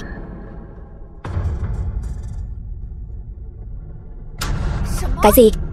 Hai con tiện thiếp đó đã đến mặc vận trai rồi.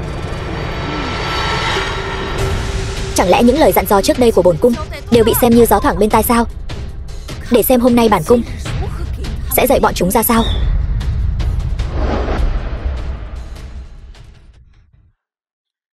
Hôm nay bộ y phục của nàng thật không tệ, khiến nàng càng thêm kiều diễm đáng yêu. Vương gia thích là được. Bẩm vương gia, Tô thứ phi cầu kiến. Hôm nay là ngày gì vậy? Sao ai cũng tụ tập ở chỗ mặc vận trai của ta vậy? Cho nàng vào. Vâng. Thần thiếp Tô thị thỉnh an vương gia. Hôm nay sao nàng cũng đến vậy? Thần thiếp thấy hôm nay trời nóng bức, sợ vương gia nóng, muốn đến đây quạt mát cho vương gia.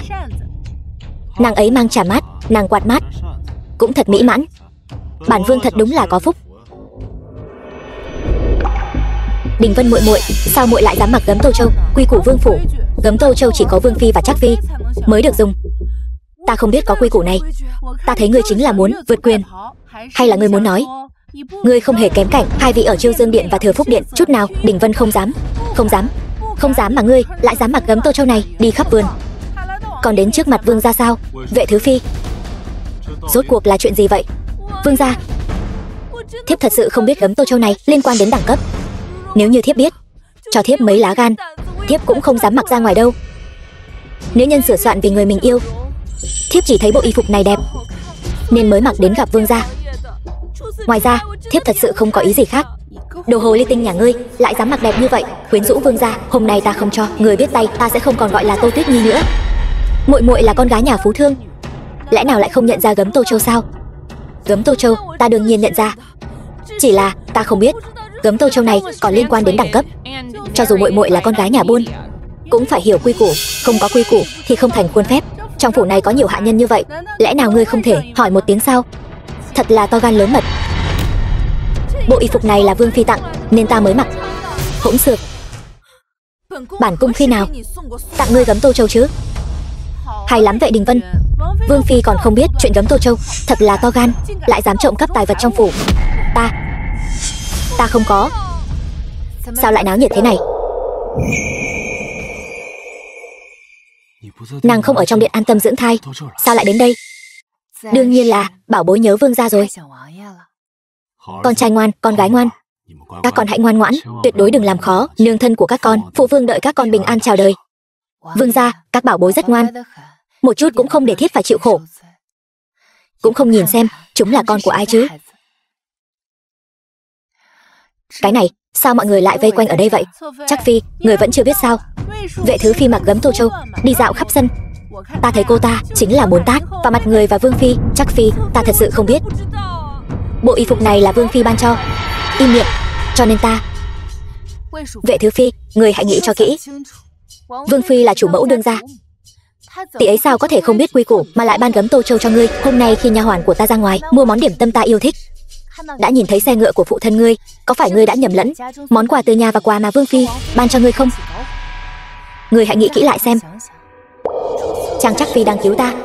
Ta suýt nữa đã đắc tội với Vương Phi, phạm phải sai lầm lớn. Vương Phi chắc chắn trách ta đã mặc gấm tô châu trước mặt Tô Tuyết Nhi, gây ra phong ba này, cho nên mới không nói thật tình. Ngươi xem cái đầu óc của ta này.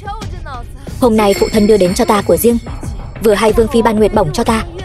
Có lẽ là ta đã nhầm lẫn hai món đồ này với nhau rồi. Vậy còn không mau tạ tội với Vương Phi. Xin Vương Phi thứ tội. Hôm nay đều là lỗi của ta, đã nhầm lẫn đồ vật, lầm tưởng thứ nhà ta ban cho là ban thưởng của Vương Phi. Xin Vương Phi thứ tội. Vệ thứ Phi xuất thân thương gia, trong nhà chỉ có một nữ nhi này, tất nhiên là đem mọi thứ tốt đẹp đều bù đắp cho cô ấy. Xem ra gấm tô châu này cũng không ngoại lệ. Chuyện hôm nay cũng chỉ là một sự hiểu lầm, không liên quan gì đến việc trộm cắp. Nhà giàu có thì ghê gớm lắm sao? Nhà giàu có là có thể không giữ lễ tiết sao? Tô Thứ Phi, ta không phải là con nhà quan giống như ngươi. Ta chỉ là một dân nữ, thật sự không biết quy củ. Gấm tô châu chỉ có Vương Phi và Trắc Phi mới được phép mặc. Không biết thì phải không ngại hỏi người dưới. Không biết thì có thể tiền trảm hậu tấu sao? Vương gia, chuyện hôm nay quả thật là Vệ Thứ Phi làm việc không chu toàn. Nhưng mà người xưa có câu, người không biết thì không có tội. Vệ Thứ Phi xuất thân thương gia, thân phận thấp kém, không biết vài chữ. Phụ thân lại cả đời không có quan tước, nói không chừng ngay cả quy củ của nhà quan cũng không biết. Vậy làm sao có thể dạy dỗ tốt con gái mình chứ? Theo lời Nhu Nhi nói, ta phải tìm Vệ nhạc phụ để tính sổ rồi. Theo thiếp thấy, đợi lần tới khi Vệ nhạc phụ đến thăm con gái của mình, mang thêm 2 vò Hoàng Tiểu Thiệu Hưng thế nào? Vẫn là Nhu Nhi hiểu bổn vương nhất. Vương gia, chuyện này cứ thế bỏ qua sao? Lạnh Dung, nàng quản lý hậu viện, có trách nhiệm dạy dỗ nữ nhân hậu viện về lễ nghi phép tắc. Nếu truy cứu tội Vệ Thứ Phi không hiểu lễ phép thì cuối cùng sẽ đổ lên đầu nàng vì dạy dỗ không chu đáo. Vương gia, Vương Phi bận rộn nhiều việc, đôi khi có sơ suất cũng là điều hợp tình hợp lý. Nếu người trách Vương Phi, thiếp thật sự không thể chịu đựng được. Xin Vương gia tha thứ cho Vương Phi. Xin Vương gia đừng quá khắt khe với Vương Phi. Hôm nay đều là do thiếp không hiểu quy củ. Thiếp sẽ về học nữ giới ngay. Trắc Phi, chiêu này của người thật sự lợi hại. Ta thấy mối quan hệ của 3 người họ không thể trở lại như xưa được nữa. Đó là điều đương nhiên rồi. 3 người họ làm sao có thể so sánh với ta được? Vệ Thứ Phi cầu kiến, cho cô ấy vào đi.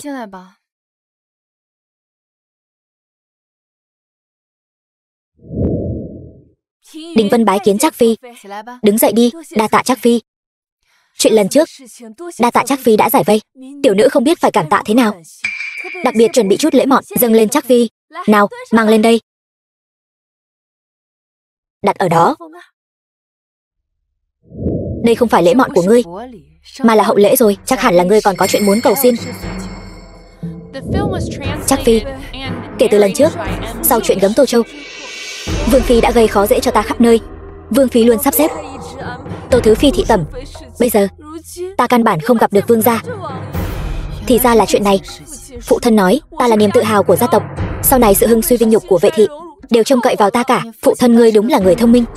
Cũng phải, nếu không thông minh thì sao việc làm ăn có thể hưng thịnh đến vậy? Muốn ta giúp ngươi cũng đơn giản thôi, nhưng mọi chuyện ngươi phải nghe theo sự chỉ huy của ta, không được tự ý hành động, hiểu không? Đình Vân xin ghi nhớ lời dạy của Trắc Phi. Đứng dậy đi. Đa tạ Trắc Phi. Ngươi trước hết hãy cởi bỏ bộ lụa là gấm vóc này ra, thay bằng y phục vải thô. Còn trang sức vàng bạc của ngươi đều đổi thành đồ gỗ, càng giản dị càng tốt.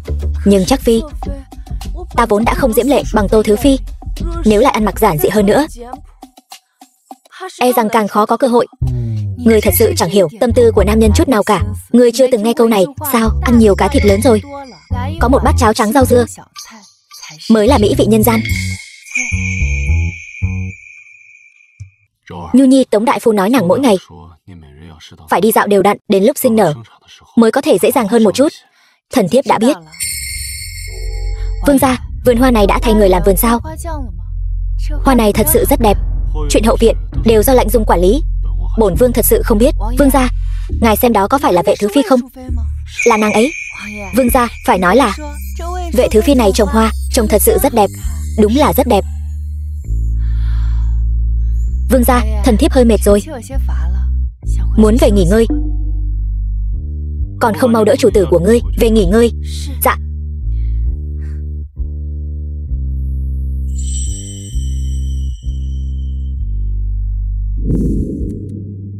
Phải nói là bộ y phục vải thô của Vệ Đình Vân này tác động đến Lý Huyền Dực không kém gì vợ ăn mặc như nữ sinh trung học tác động đến chồng. Hôm nay sắc mặt của ngươi không tệ nha.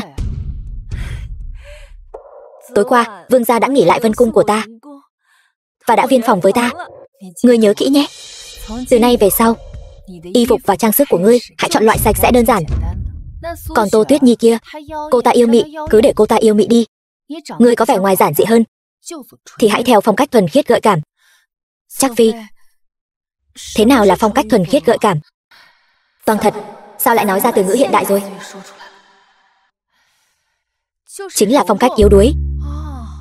Ngươi phải khiến người khác không nhịn được mà muốn bảo vệ ngươi, che chở ngươi.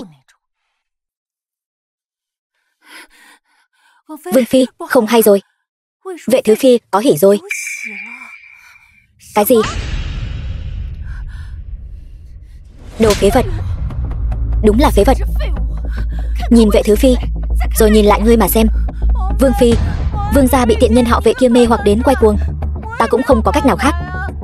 Bổn cung đã cho ngươi cơ hội rồi. Ai bảo bụng ngươi không biết tranh giành. Bây giờ vương gia căn bản lừa nhìn ngươi một cái. Vương Phi, Tuyết Nhi biết lỗi rồi. Vương Phi, người không thể bỏ rơi Tuyết Nhi được. Đến nước này rồi. Ngươi hãy đi làm thân với Vệ Thứ Phi trước đi. Vương gia thấy ngươi chăm sóc Vệ Thứ Phi, nói không chừng còn nhớ đến cái tốt của ngươi. Hơn nữa, vương gia thường xuyên đến Vân Cung, ngươi còn có thể gặp ngài ấy nhiều hơn. Vâng. Thu Nguyệt, có nô tỳ chuẩn bị một phần bánh cao da lừa bổ khí huyết trong phòng chúng ta, để cô ấy mang đến cho Vệ Thứ Phi. Vâng, cố tạ Vương Phi.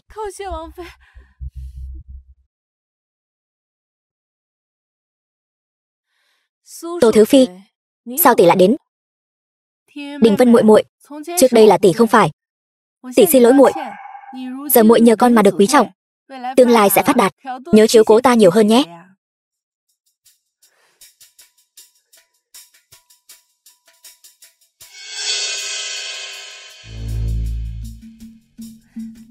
Muội muội dùng từ từ.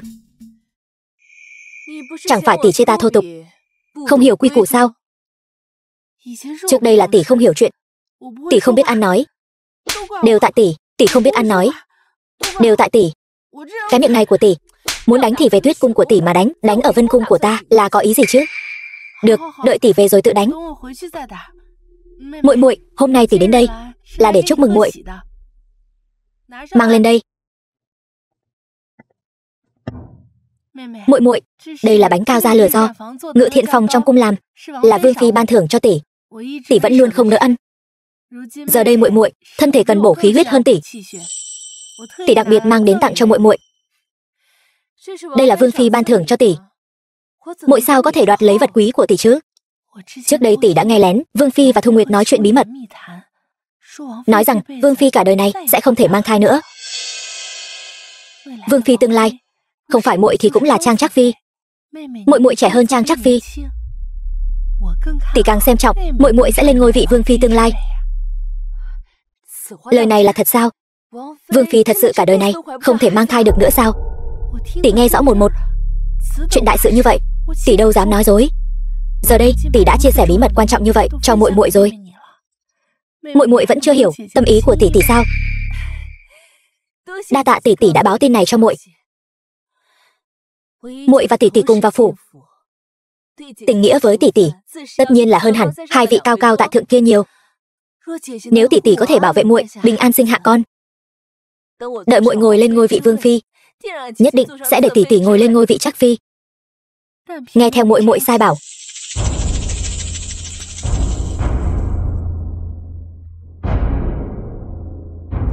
Nào, mau nếm thử đi.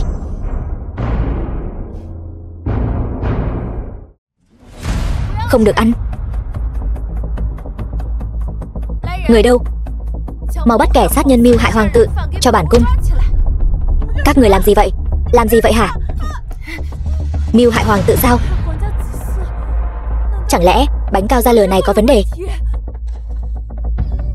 trong phòng Tô Thứ Phi đã phát hiện xạ hương. Trong bã bánh cao da lừa bị vứt bỏ ở bếp cũng có xạ hương. Ngươi dám mưu hại con của ta. Thứ Phi Tô Thị mưu hại huyết mạch hoàng gia. Từ hôm nay trở đi vĩnh viễn ở lãnh cung. Đưa đi.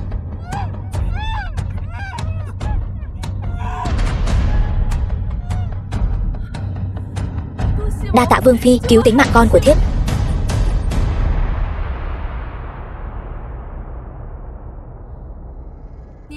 Ngươi là do ta đích thân chọn lựa, ta lại làm sao có thể để ngươi gặp bất trắc.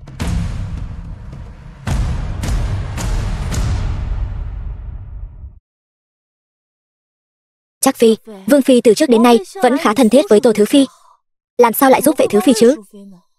Bởi vì cô ta không đợi được nữa rồi. Có ý gì? Trước khi Vương Thái Y cáo lão về quê, ta từng hỏi qua tình hình của Thôi Thị. Thôi Thị từng mang thai một đứa con, nhưng chỉ là một đứa con gái. Cô ta muốn một đứa con trai, liền dùng thuốc bỏ đứa bé đó. Nhưng dược lực quá mạnh, làm tổn thương thân thể, đời này khó mà mang thai được nữa. Tự mình gây nghiệp thì không thể sống được. Hiện tại một đôi con trai con gái của ta sắp sửa chào đời. Thôi Thị thân là Vương Phi, lại không có con cái. Đến lúc đó, vị trí Vương Phi khó mà ngồi vững. Thay vì nói rằng cô ta đang thương xót Vệ Thứ Phi, chỉ bằng nói rằng cô ta đang thương xót đứa bé trong bụng của Vệ Thứ Phi. Ý của người là cô ta muốn bỏ mẹ giữ con sao? Vệ Thứ Phi cứ ngỡ đã bám víu được cái cây to nhất trong vương phủ này. Nào ngờ đâu, thứ Thôi Lạnh Dung muốn chỉ có đứa bé trong bụng cô ta. Thôi Lạnh Dung nhiều năm như vậy không có con cái, nhưng lại có thể ngồi vững vị trí Vương Phi, có thể thấy bản lĩnh của cô ta. Ở trong vương phủ này, đối thủ của ta từ trước đến nay chỉ có cô ta. Những người khác không đáng nhắc đến. 5 năm sau, mẹ đến bắt các con đây. Mẹ không bắt được đâu.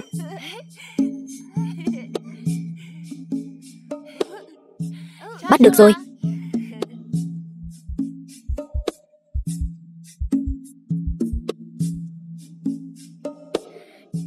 Bắt được các con rồi.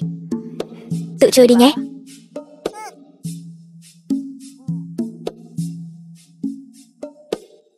Mọi chuyện như ta đã liệu. Sau khi Vệ Thứ Phi sinh con, rất nhanh đã mắc bệnh điên. Đứa bé được sắp xếp nhận Thôi Lạnh Dung làm mẹ. Thôi Lạnh Dung dưới gối có con, liền không nhắc đến chuyện chọn lựa người mới cho Lý Huyền Dực nữa. Hương Vân, nay là năm nào? Nương nương, người hồ đồ rồi. Bây giờ là khai lạc năm thứ 32. Đến rồi. Cuối cùng cũng đợi đến năm phụ thân Lý Huyền Dực băng hà. Trong sách lúc này, nguyên chủ và Thôi Lạnh Dung đều đã qua đời. Lý Huyền Dực đã trở thành thái tử, cưới thêm tiểu thư danh giá, cuối cùng đăng cơ. Lần này Thôi Lạnh Dung mưu hại con cái của ta, không thành công, cũng vì thế không bị lưu đày. Vậy thì trước khi Lý Huyền Dực đăng cơ, chính là cơ hội cuối cùng để ta lên ngôi hoàng thái hậu. Các con yêu, mẹ nhất định sẽ đứng trên đỉnh Tử Cấm Thành, để các con nhờ mẹ mà hiển vinh.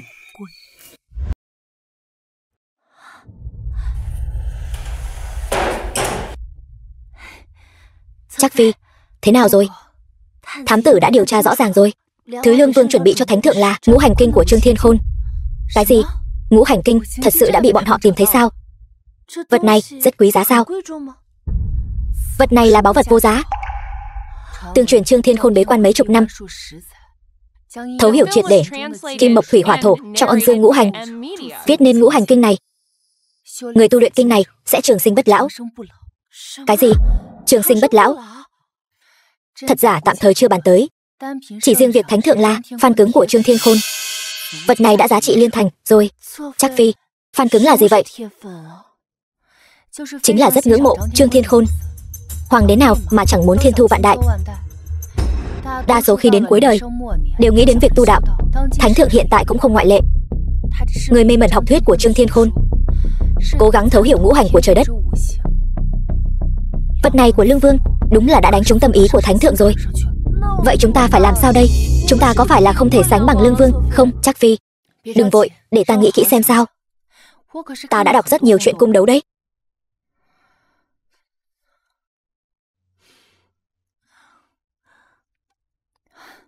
Có rồi.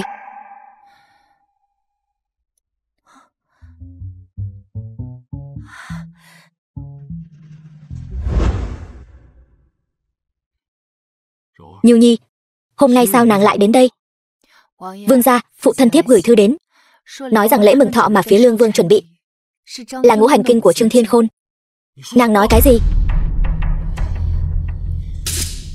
Xong rồi. Lần này hoàn toàn thua Lương Vương rồi. Ngũ hành kinh là báu vật vô giá đấy. Vương gia, nếu thiếp có thể khiến Lương Vương thất bại thảm hại, danh tiếng bị hủy hoại hoàn toàn, ngài có thể ban thưởng gì cho thiếp? Nếu nàng có thể khiến bổn vương vượt qua danh tiếng của Lương Vương, vàng bạc châu báu trong thiên hạ, chỉ cần bổn vương tìm được, tùy nàng chọn. Vương gia, thiếp không muốn những thứ này. Vậy nàng muốn gì? Vương gia hẳn cũng biết, bệ hạ đã có ý thoái vị. Lần này bề ngoài là chúc thọ, thực chất là đang thử thách vương gia và Lương Vương. Vì vậy, lần thọ thần này, việc có thể dâng lễ vật đến đúng ý bệ hạ trở nên vô cùng quan trọng. Biết đâu bệ hạ vui lòng sẽ chọn một người trong vương gia và Lương Vương để kế thừa đại thống. Lời này không sai. Phụ hoàng trước đây chưa từng tổ chức sinh thần lớn, lần này là có ý nhường ngôi. Vương gia, thiếp có cách giúp vương gia thắng Lương Vương. Chỉ là thiếp cũng có thứ mình muốn. Chỉ cần nàng có thể giúp bổn vương thắng Lương Vương, mọi yêu cầu của nàng bổn vương đều sẽ đáp ứng. Nếu như thiếp muốn vị trí vương phi thì sao? Nhu Nhi, nàng ở vương phủ này từ trước đến nay chưa từng tranh giành, giờ nàng bị làm sao vậy? Vương gia, nếu thiếp vẫn một mình đơn độc thì tự nhiên không có mong cầu gì. Nhưng giờ thiếp đã có Chiêu Chiêu và Thần Thần, thiếp cần phải lo liệu cho chúng. Nhưng Lạnh Dung là chính thất của bổn vương mà thần thiếp biết, cho nên dù thần thiếp đã sinh ra Thần Thần và Chiêu Chiêu, cũng chưa từng mơ ước vị trí vương phi. Thế nhưng nếu thiếp không phải vương phi, dù cho Thần Thần sinh ra trước Linh Nhi, thằng bé cũng mãi mãi chỉ là con thứ, không thể là con đích. Người xưa nói, cha mẹ yêu con, ắt phải lo liệu lâu dài cho con. Thiếp chỉ muốn thay trưởng tử Thần Thần của vương gia mưu cầu một tiền đồ tốt đẹp. Quả thật, Thần Thần là trưởng tử của bổn vương. Chỉ cần nàng có thể trong tiệc thọ giúp bổn vương thắng Lương Vương, bổn vương sẽ chấp thuận yêu cầu của nàng. Tạ ơn vương gia. Hôm nay con cháu đầy đàn, trẫm vô cùng vui mừng.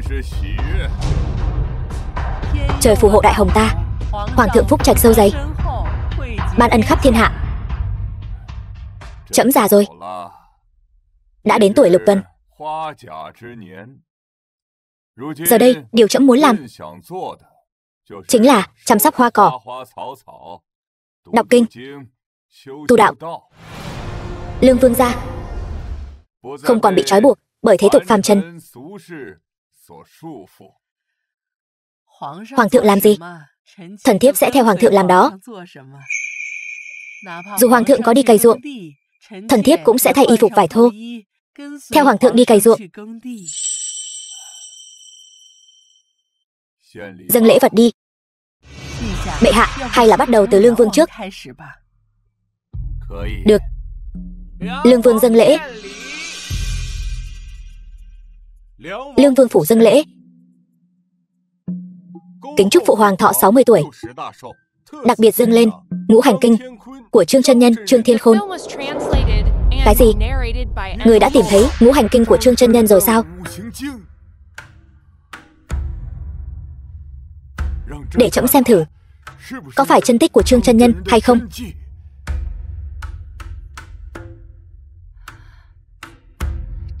Đại điện này sao mà tối tăm thế, hại phụ hoàng phải nhìn khó khăn thế này.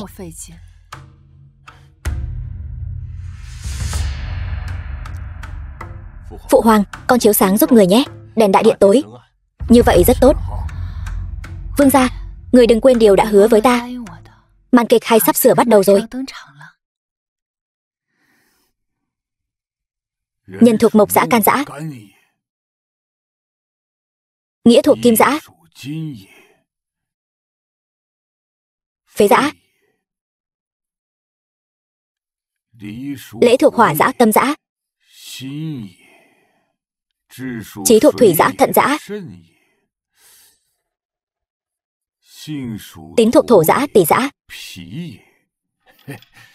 Là chân tích của Trương chân nhân. Phụ hoàng đã nói ngũ hành tinh, mà Lương Vương tặng là thật rồi. Nàng làm sao lật ngược tình thế được nữa. Đừng vội, vương gia đợi thêm một chút nữa. Đèn lại gần hơn chút nữa. Trẫm muốn xem kỹ phương pháp tẩu huyệt.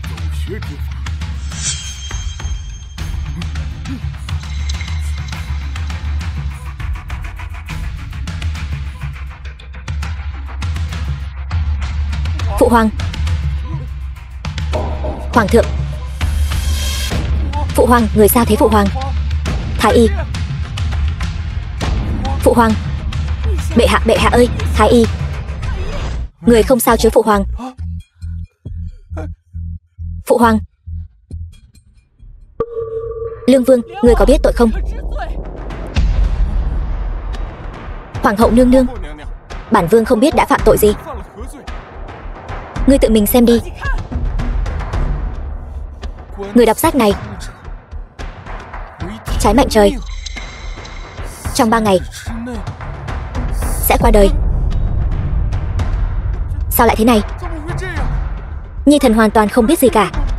Hoàng thượng, sinh thần của bệ hạ, ngươi lại dâng lễ vật này. Ngươi có ý đồ gì? Huyền Khôn, ngươi muốn trẫm mất mạng sao? Ngươi rõ ràng biết trẫm tin tưởng Trương chân nhân, nhất định sẽ nghiên cứu cuốn sách này, mà còn tặng vật này. Ngươi muốn làm gì? Phụ hoàng, sao lại thế này chứ? Nhi thần không biết gì cả phụ hoàng. Trẫm vốn đã định sau sinh thần sẽ thoái vị. Ngay cả những ngày này ngươi cũng không đợi được sao? Ngươi mong trẫm mất mạng đến thế sao? Nàng làm thế bằng cách nào vậy? Bí mật. Chẳng qua chỉ là trò vặt, dùng nước phèn viết trước những lời bất kính lên sách, sau khi hơi lửa sẽ hiện hình. Vừa nãy ta nói đại điện tối chính là để bọn họ cầm đến xem sách. Cây nến nóng chảy này nhỏ lên giấy, chữ liền hiện hình thôi. Học tốt toán lý hóa, đi khắp thiên hạ không sợ gì cả. Giải Lương Vương cùng thân quyến của hắn giam vào thận hành tư, không có sự cho phép của ta, không được thả ra. Phụ hoàng, nhi thần oan uổng quá. Trẫm còn chưa mất mạng. Chưa mất mạng. Tống thái y đang xem bệnh cho bệ hạ. Các vị vương công xin đợi một lát. Mong phụ hoàng bình an vô sự. Phụ hoàng phúc trạch sâu dày, nhất định sẽ không sao. Vương gia, thiếp đã thắng, thiếp muốn lời hứa của mình. Bổn vương tự khắc sẽ thực hiện. Chiêu chiêu thần thần, mà mi sắp thành vương phi rồi. Tương lai sẽ là hoàng hậu, các con có thể nhờ mẹ mà được vinh hiển rồi. Không hay rồi.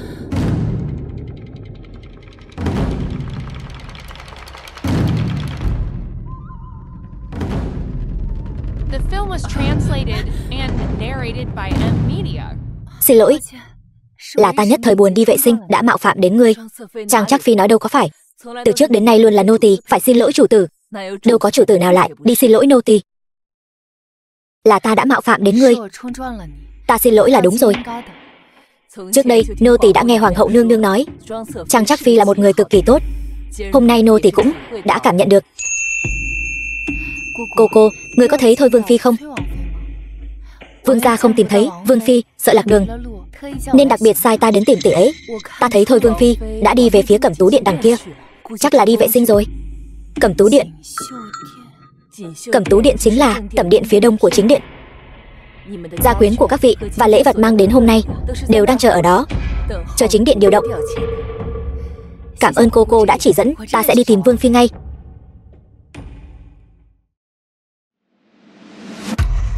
Muội không phải là đang nói chuyện rất vui vẻ với vương gia sao? Sao lại đến hậu viện này? Tỷ không ở chính sảnh, chạy đến đây làm gì? Vừa nãy trên bàn tiệc uống nhiều trà quá nên đi vệ sinh. Nhà xí ở Cẩm Tú cung Ngươi vào đây làm gì? Trang Nhu, bổn cung một ngày chưa thoái vị. Ngươi vẫn chỉ là một trắc vi. Ngươi nói chuyện với bổn cung kiểu gì vậy? Bổn cung muốn đi đâu làm gì? Còn cần phải báo cáo với ngươi sao?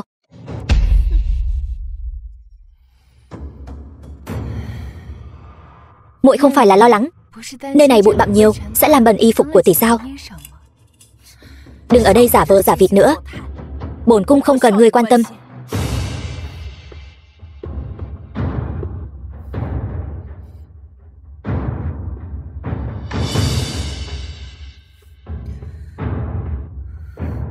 Hương Vân đâu rồi?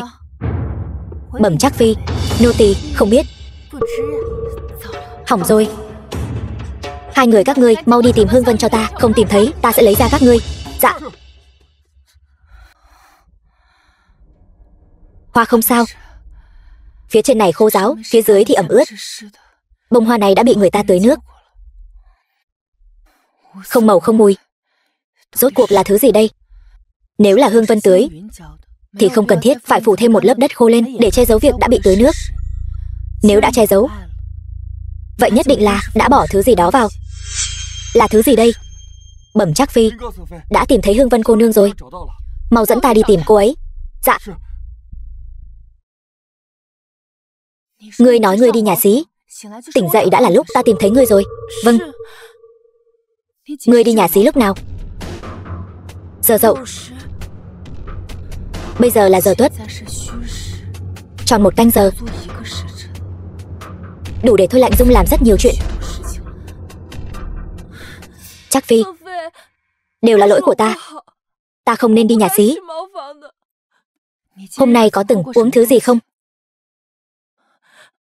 Để không phải đi nhà xí, ta ngay cả nước cũng không dám uống. Chỉ ăn một cái bánh. Xem ra cái bánh đã bị người ta động tay động chân. Thật đúng là khó lòng đề phòng.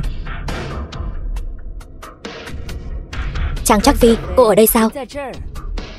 Yến tiệc đã bắt đầu rồi, chỉ còn thiếu cô thôi.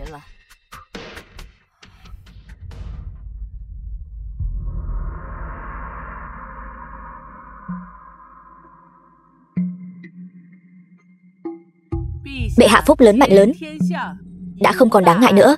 Hạ thần tiếp tục. Vương phủ, các ngươi đã chuẩn bị lễ vật chúc mừng gì?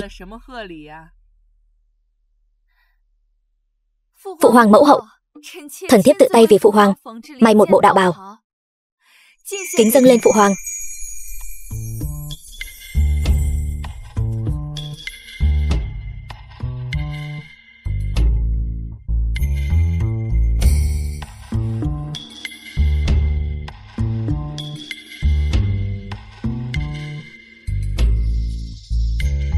Bát quái đồ trên đây là do người tự tay may sao?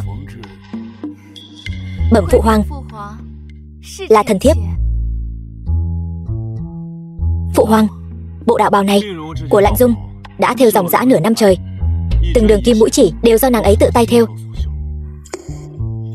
Ngươi có lòng rồi, vật này tuy không xa hoa nhưng quả thực rất dụng tâm. Trẫm thích. Thưởng. Thần thiếp tạ ơn phụ hoàng. Trang trắc phi, ngươi đã chuẩn bị lễ vật chúc mừng gì? Thần thiếp Trang thị kính dâng lên bệ hạ cây ngọc lan trăm năm. Ngọc lan trăm năm. Thời gian gấp gáp, chỉ có thể thay chậu vào đất, hy vọng cây ngọc lan trăm năm có thể sống sót. Tiện nhân, lần này ngươi thua chắc rồi. Ngươi nói đây là cây ngọc lan trăm năm sao? Bẩm phụ hoàng, phải. Cây ngọc lan này được trồng vào niên hiệu Thừa Đức, đã hơn 100 năm vẫn tràn đầy sức sống. Tốt, tốt lắm. Trẫm thấy cây ngọc lan này giống như quốc cơ của Đại Hồng ta vậy, kéo dài mạnh mẽ. Tiện nhân, sắp đến lúc ngươi phải khóc rồi.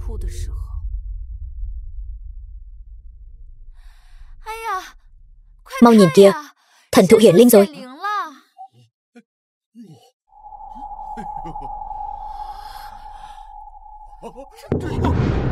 Bệ hạ, đúng là gan trời. Trang trắc phi, Lương Vương nguyền rủa bản vương, Ngươi nguyền rủa đại hồng của bản vương. Trẫm thấy cái đầu trên cổ ngươi là không muốn nữa rồi phải không? Được lắm thôi Lạnh Dung, ta cứ nghĩ ngươi chỉ phá hoại cây của ta thôi, không ngờ ngươi lại muốn mạng của ta.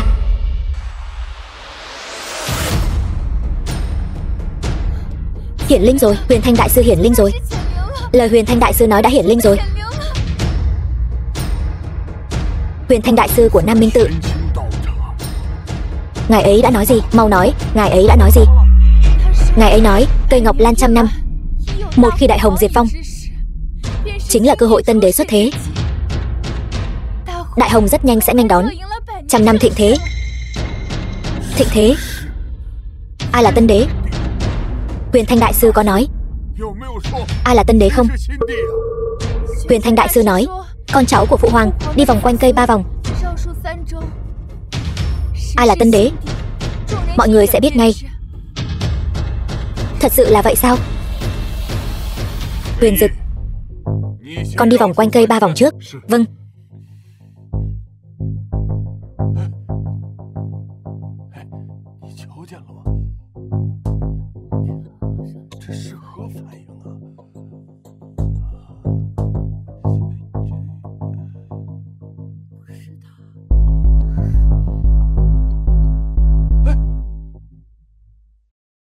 Bệ hạ, cây có thay đổi gì không?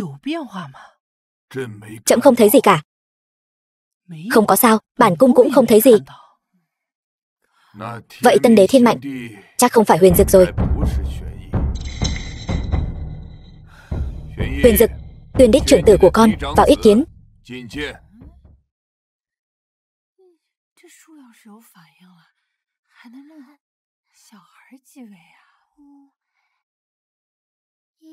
Một vòng.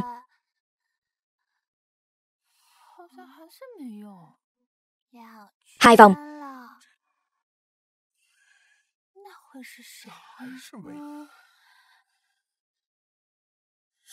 Cái gì? Cũng không có phản ứng gì cả. Trang Trắc Phi, e là ngươi đang hù dọa người khác. Phụ hoàng, đây là lời Huyền Thanh đại sư nói, đâu phải thần nói.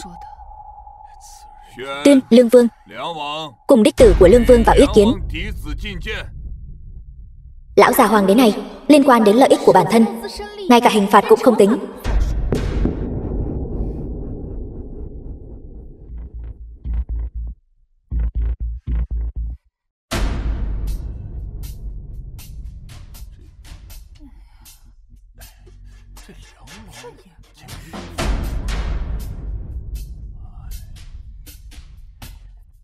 Ngươi nhìn xem vẫn không có phản ứng. Rốt cuộc đây là gì vậy?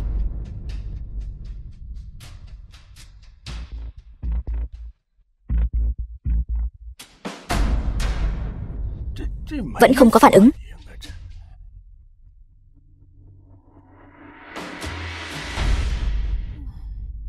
The film was translated and narrated by M Media.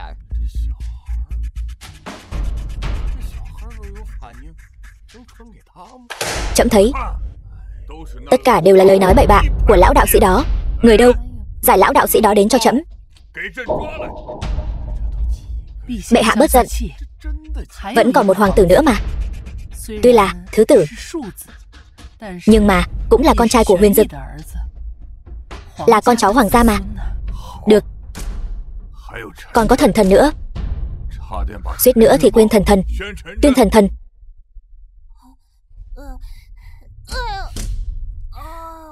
Với cái dáng vẻ ngốc nghếch này mà còn là tân đế thiên mạnh nữa chứ, còn không bằng Linh Nhi nhà ta.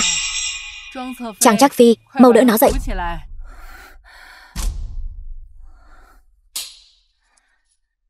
Chậm chậm, đi 3 vòng.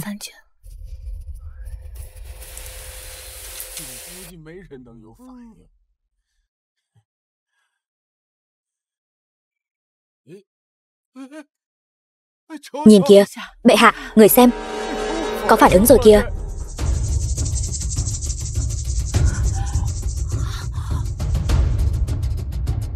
Bệ hạ, có phải có thứ gì đó đang phát sáng không? Trẫm đã thấy rồi. Mau, dâng lên cho trẫm.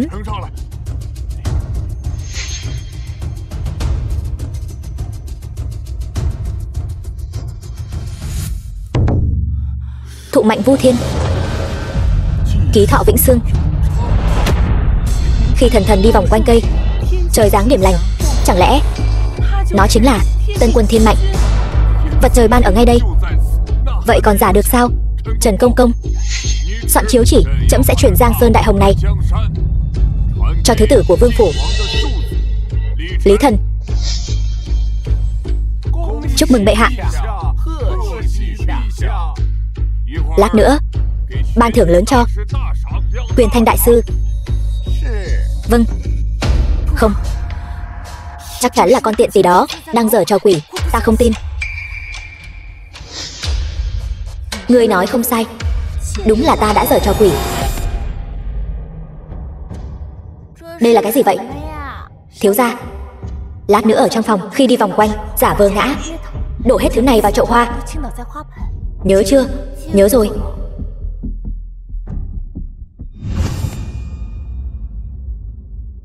Đáy chậu hoa vừa nãy đã được thay bằng đá lưu huỳnh phát nhiệt, chỉ chờ thần thần rắc bột phốt pho trong tay một cái liền có thể tự bốc cháy ngay lập tức. Đến lúc đó thần thần của ta chính là Tân Đế Thiên Mạnh. Ta không tin. Ta không tin đâu. Không thể nào.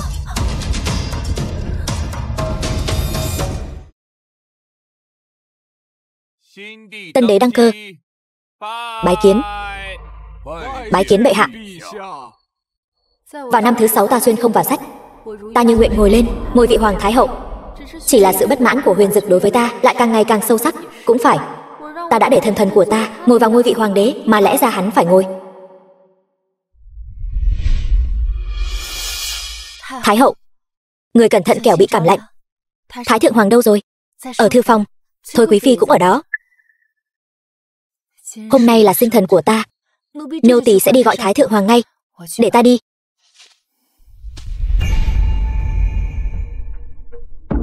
Huyền Dực, văn thao võ lược của chàng vẫn chưa được thực hiện, giờ đây lại phải ở Từ Thọ Điện. Chàng cam tâm sao? Nhưng thần thần là con trai của bản vương, bản vương không thể xuống tay. Huyền Dực, đợi chàng ngồi lên ngai vàng, tương lai chàng có thể có vô số con trai. Huyền Dực, Dung Nhi nói đúng, bản vương vẫn còn trẻ. Giang Sơn Đại Hồng này vốn dĩ phải là của ta. Ngoài cửa có người. The film was translated and narrated by M Media. Nàng lại đang nghi rồi. Trang Nhu chưa bao giờ đến thư phòng của ta. Làm gì có ai. Chuyện nàng vừa nói cần phải mưu tính thật kỹ, phải làm sao cho không lộ chút dấu vết nào. Dù sao thần thần cũng là do tiên hoàng đích thân chỉ định. Hiện giờ tiên hoàng vẫn còn tại vị, không thể để người phát hiện ra manh mối. Thần tiếp hiểu.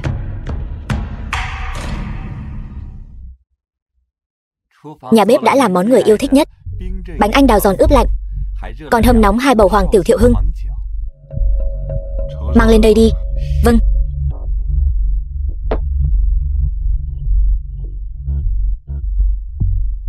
Có lời muốn nói. Thái thượng hoàng, hôm nay là sinh thần của Thái hậu. Người có muốn sinh thần của nàng ta thì sao chứ? Sinh thần của nàng ta, bản vương liền phải ở bên cạnh nàng ta sao?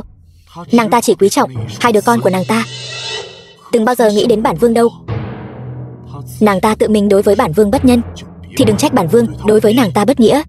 Thái hậu hôm nay vẫn luôn chờ người, vậy thì cứ để nàng ta chờ đi. Ngươi cũng cút đi cho bản vương. Cút. Huyền Dực, đừng vì cô ta mà làm hỏng thân thể của mình. Không đáng. Ta biết rồi. Cứ để hắn uống rượu bao nhiêu tùy thích đi. Hắn không phải thích uống sao? Vậy thì cứ để hắn uống cho thỏa thích. Vâng.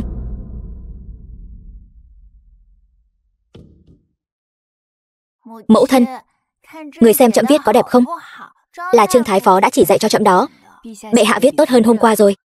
Bệ hạ ngày càng viết tốt hơn. Khải bẩm bệ hạ. Thái hậu, Thái thượng hoàng và Thôi quý phi đã băng hà rồi. Ngươi nói gì? Hôm qua 2 người đã uống rượu ở Thư Phương Trai, sau khi say rượu lại đến Ngự Hoa Viên tản bộ, không cẩn thận rơi xuống hồ, bị đuối mất mạng. Mẫu hậu. Mẫu hậu ơi. Mẫu hậu, mau truyền tống thái y. Mẫu hậu. Mẫu hậu ơi. Mẫu hậu, người làm thần sợ phát khiếp. Thần đã không còn phụ hoàng rồi. Nếu không còn người nữa thì phải làm sao đây? Mẫu hậu nhất định sẽ dốc hết sức mình để ở lại bên bệ hạ. Nhưng bệ hạ phải nhớ, người là hoàng đế của Đại Hồng. Dù trời có sập xuống cũng không được hoảng loạn. Nhi thần đã ghi nhớ. Khải bẩm bệ hạ Thái hậu, hậu sự của Thái thượng hoàng nên sắp xếp thế nào? Quyền Dực là phu quân của bản cung, là phụ hoàng của bệ hạ, cứ an táng theo nghi lễ cao nhất. Vậy còn Thôi quý phi thì sao? Hợp táng đi. Mẫu hậu, người bây giờ mới là chính thê của phụ hoàng mà. Cái này ta còn lâu mới muốn hợp táng với tên khốn đó. Người phụ hoàng con ngày đêm mong nhớ chính là Thôi quý phi. Thỏa mãn tâm nguyện của chàng ấy đi. Cứ làm theo lời mẫu hậu nói. Vâng. Thôi Lạnh Dung, ta chỉ là lấy gậy ông đập lưng ông thôi. Ngươi đừng trách ta nhé. Thái hậu, Thái thượng hoàng đêm nay sẽ không đến. Người không cần đợi ngài ấy nữa đâu. Lý Huyền Dực, ngươi đã lãng phí cơ hội cuối cùng mà ta ban cho. Ta sẽ không để ngươi hại mất mạng con trai ta đâu. Không ai được phép. Hương Vân,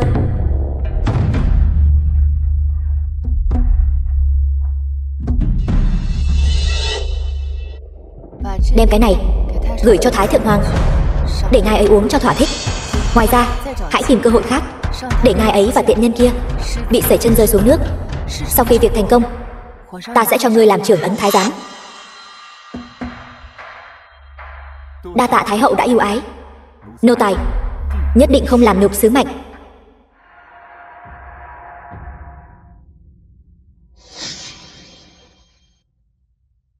Hương Vân, cử tử sĩ đi theo hắn. Nếu hắn phản bội, lấy mạng không tha. Vâng. Tuyên chỉ. Phụng Thiên thừa vận. Hoàng đế chiếu viết: trẫm tuổi còn nhỏ đã lên ngôi, nắm giữ càn khôn. Tuy nhiên chính sự phức tạp và nặng nề e rằng phụ lòng mong mỏi của liệt tổ. Hoàng Thái hậu Trang Thị hiền minh thục đức, từ lâu đã gánh vác thiên mệnh. Các việc cơ mật quân sự, dân sinh quan lại, tấu trình của lục bộ, cống nạp của các phiên quốc đều do Thái hậu giám sát và quyết định. Đợi trẫm phê duyệt. Việc thăng giáng quan lại từ tam phẩm trở lên, điều động 10 vạn binh phù, thay đổi tước lộc tông thất, nhất định phải có ấn phong mới được thi hành. Kính thử. Kính cẩn tuân theo thánh chỉ của bệ hạ. Ngày đầu tiên ta đến vương phủ, ta đã nói rằng đời này dù dùng bất cứ thủ đoạn nào, ta cũng phải thay đổi số phận mất mạng thảm của nguyên chủ, trở thành người nắm giữ quyền lực tối cao, Hoàng Thái hậu.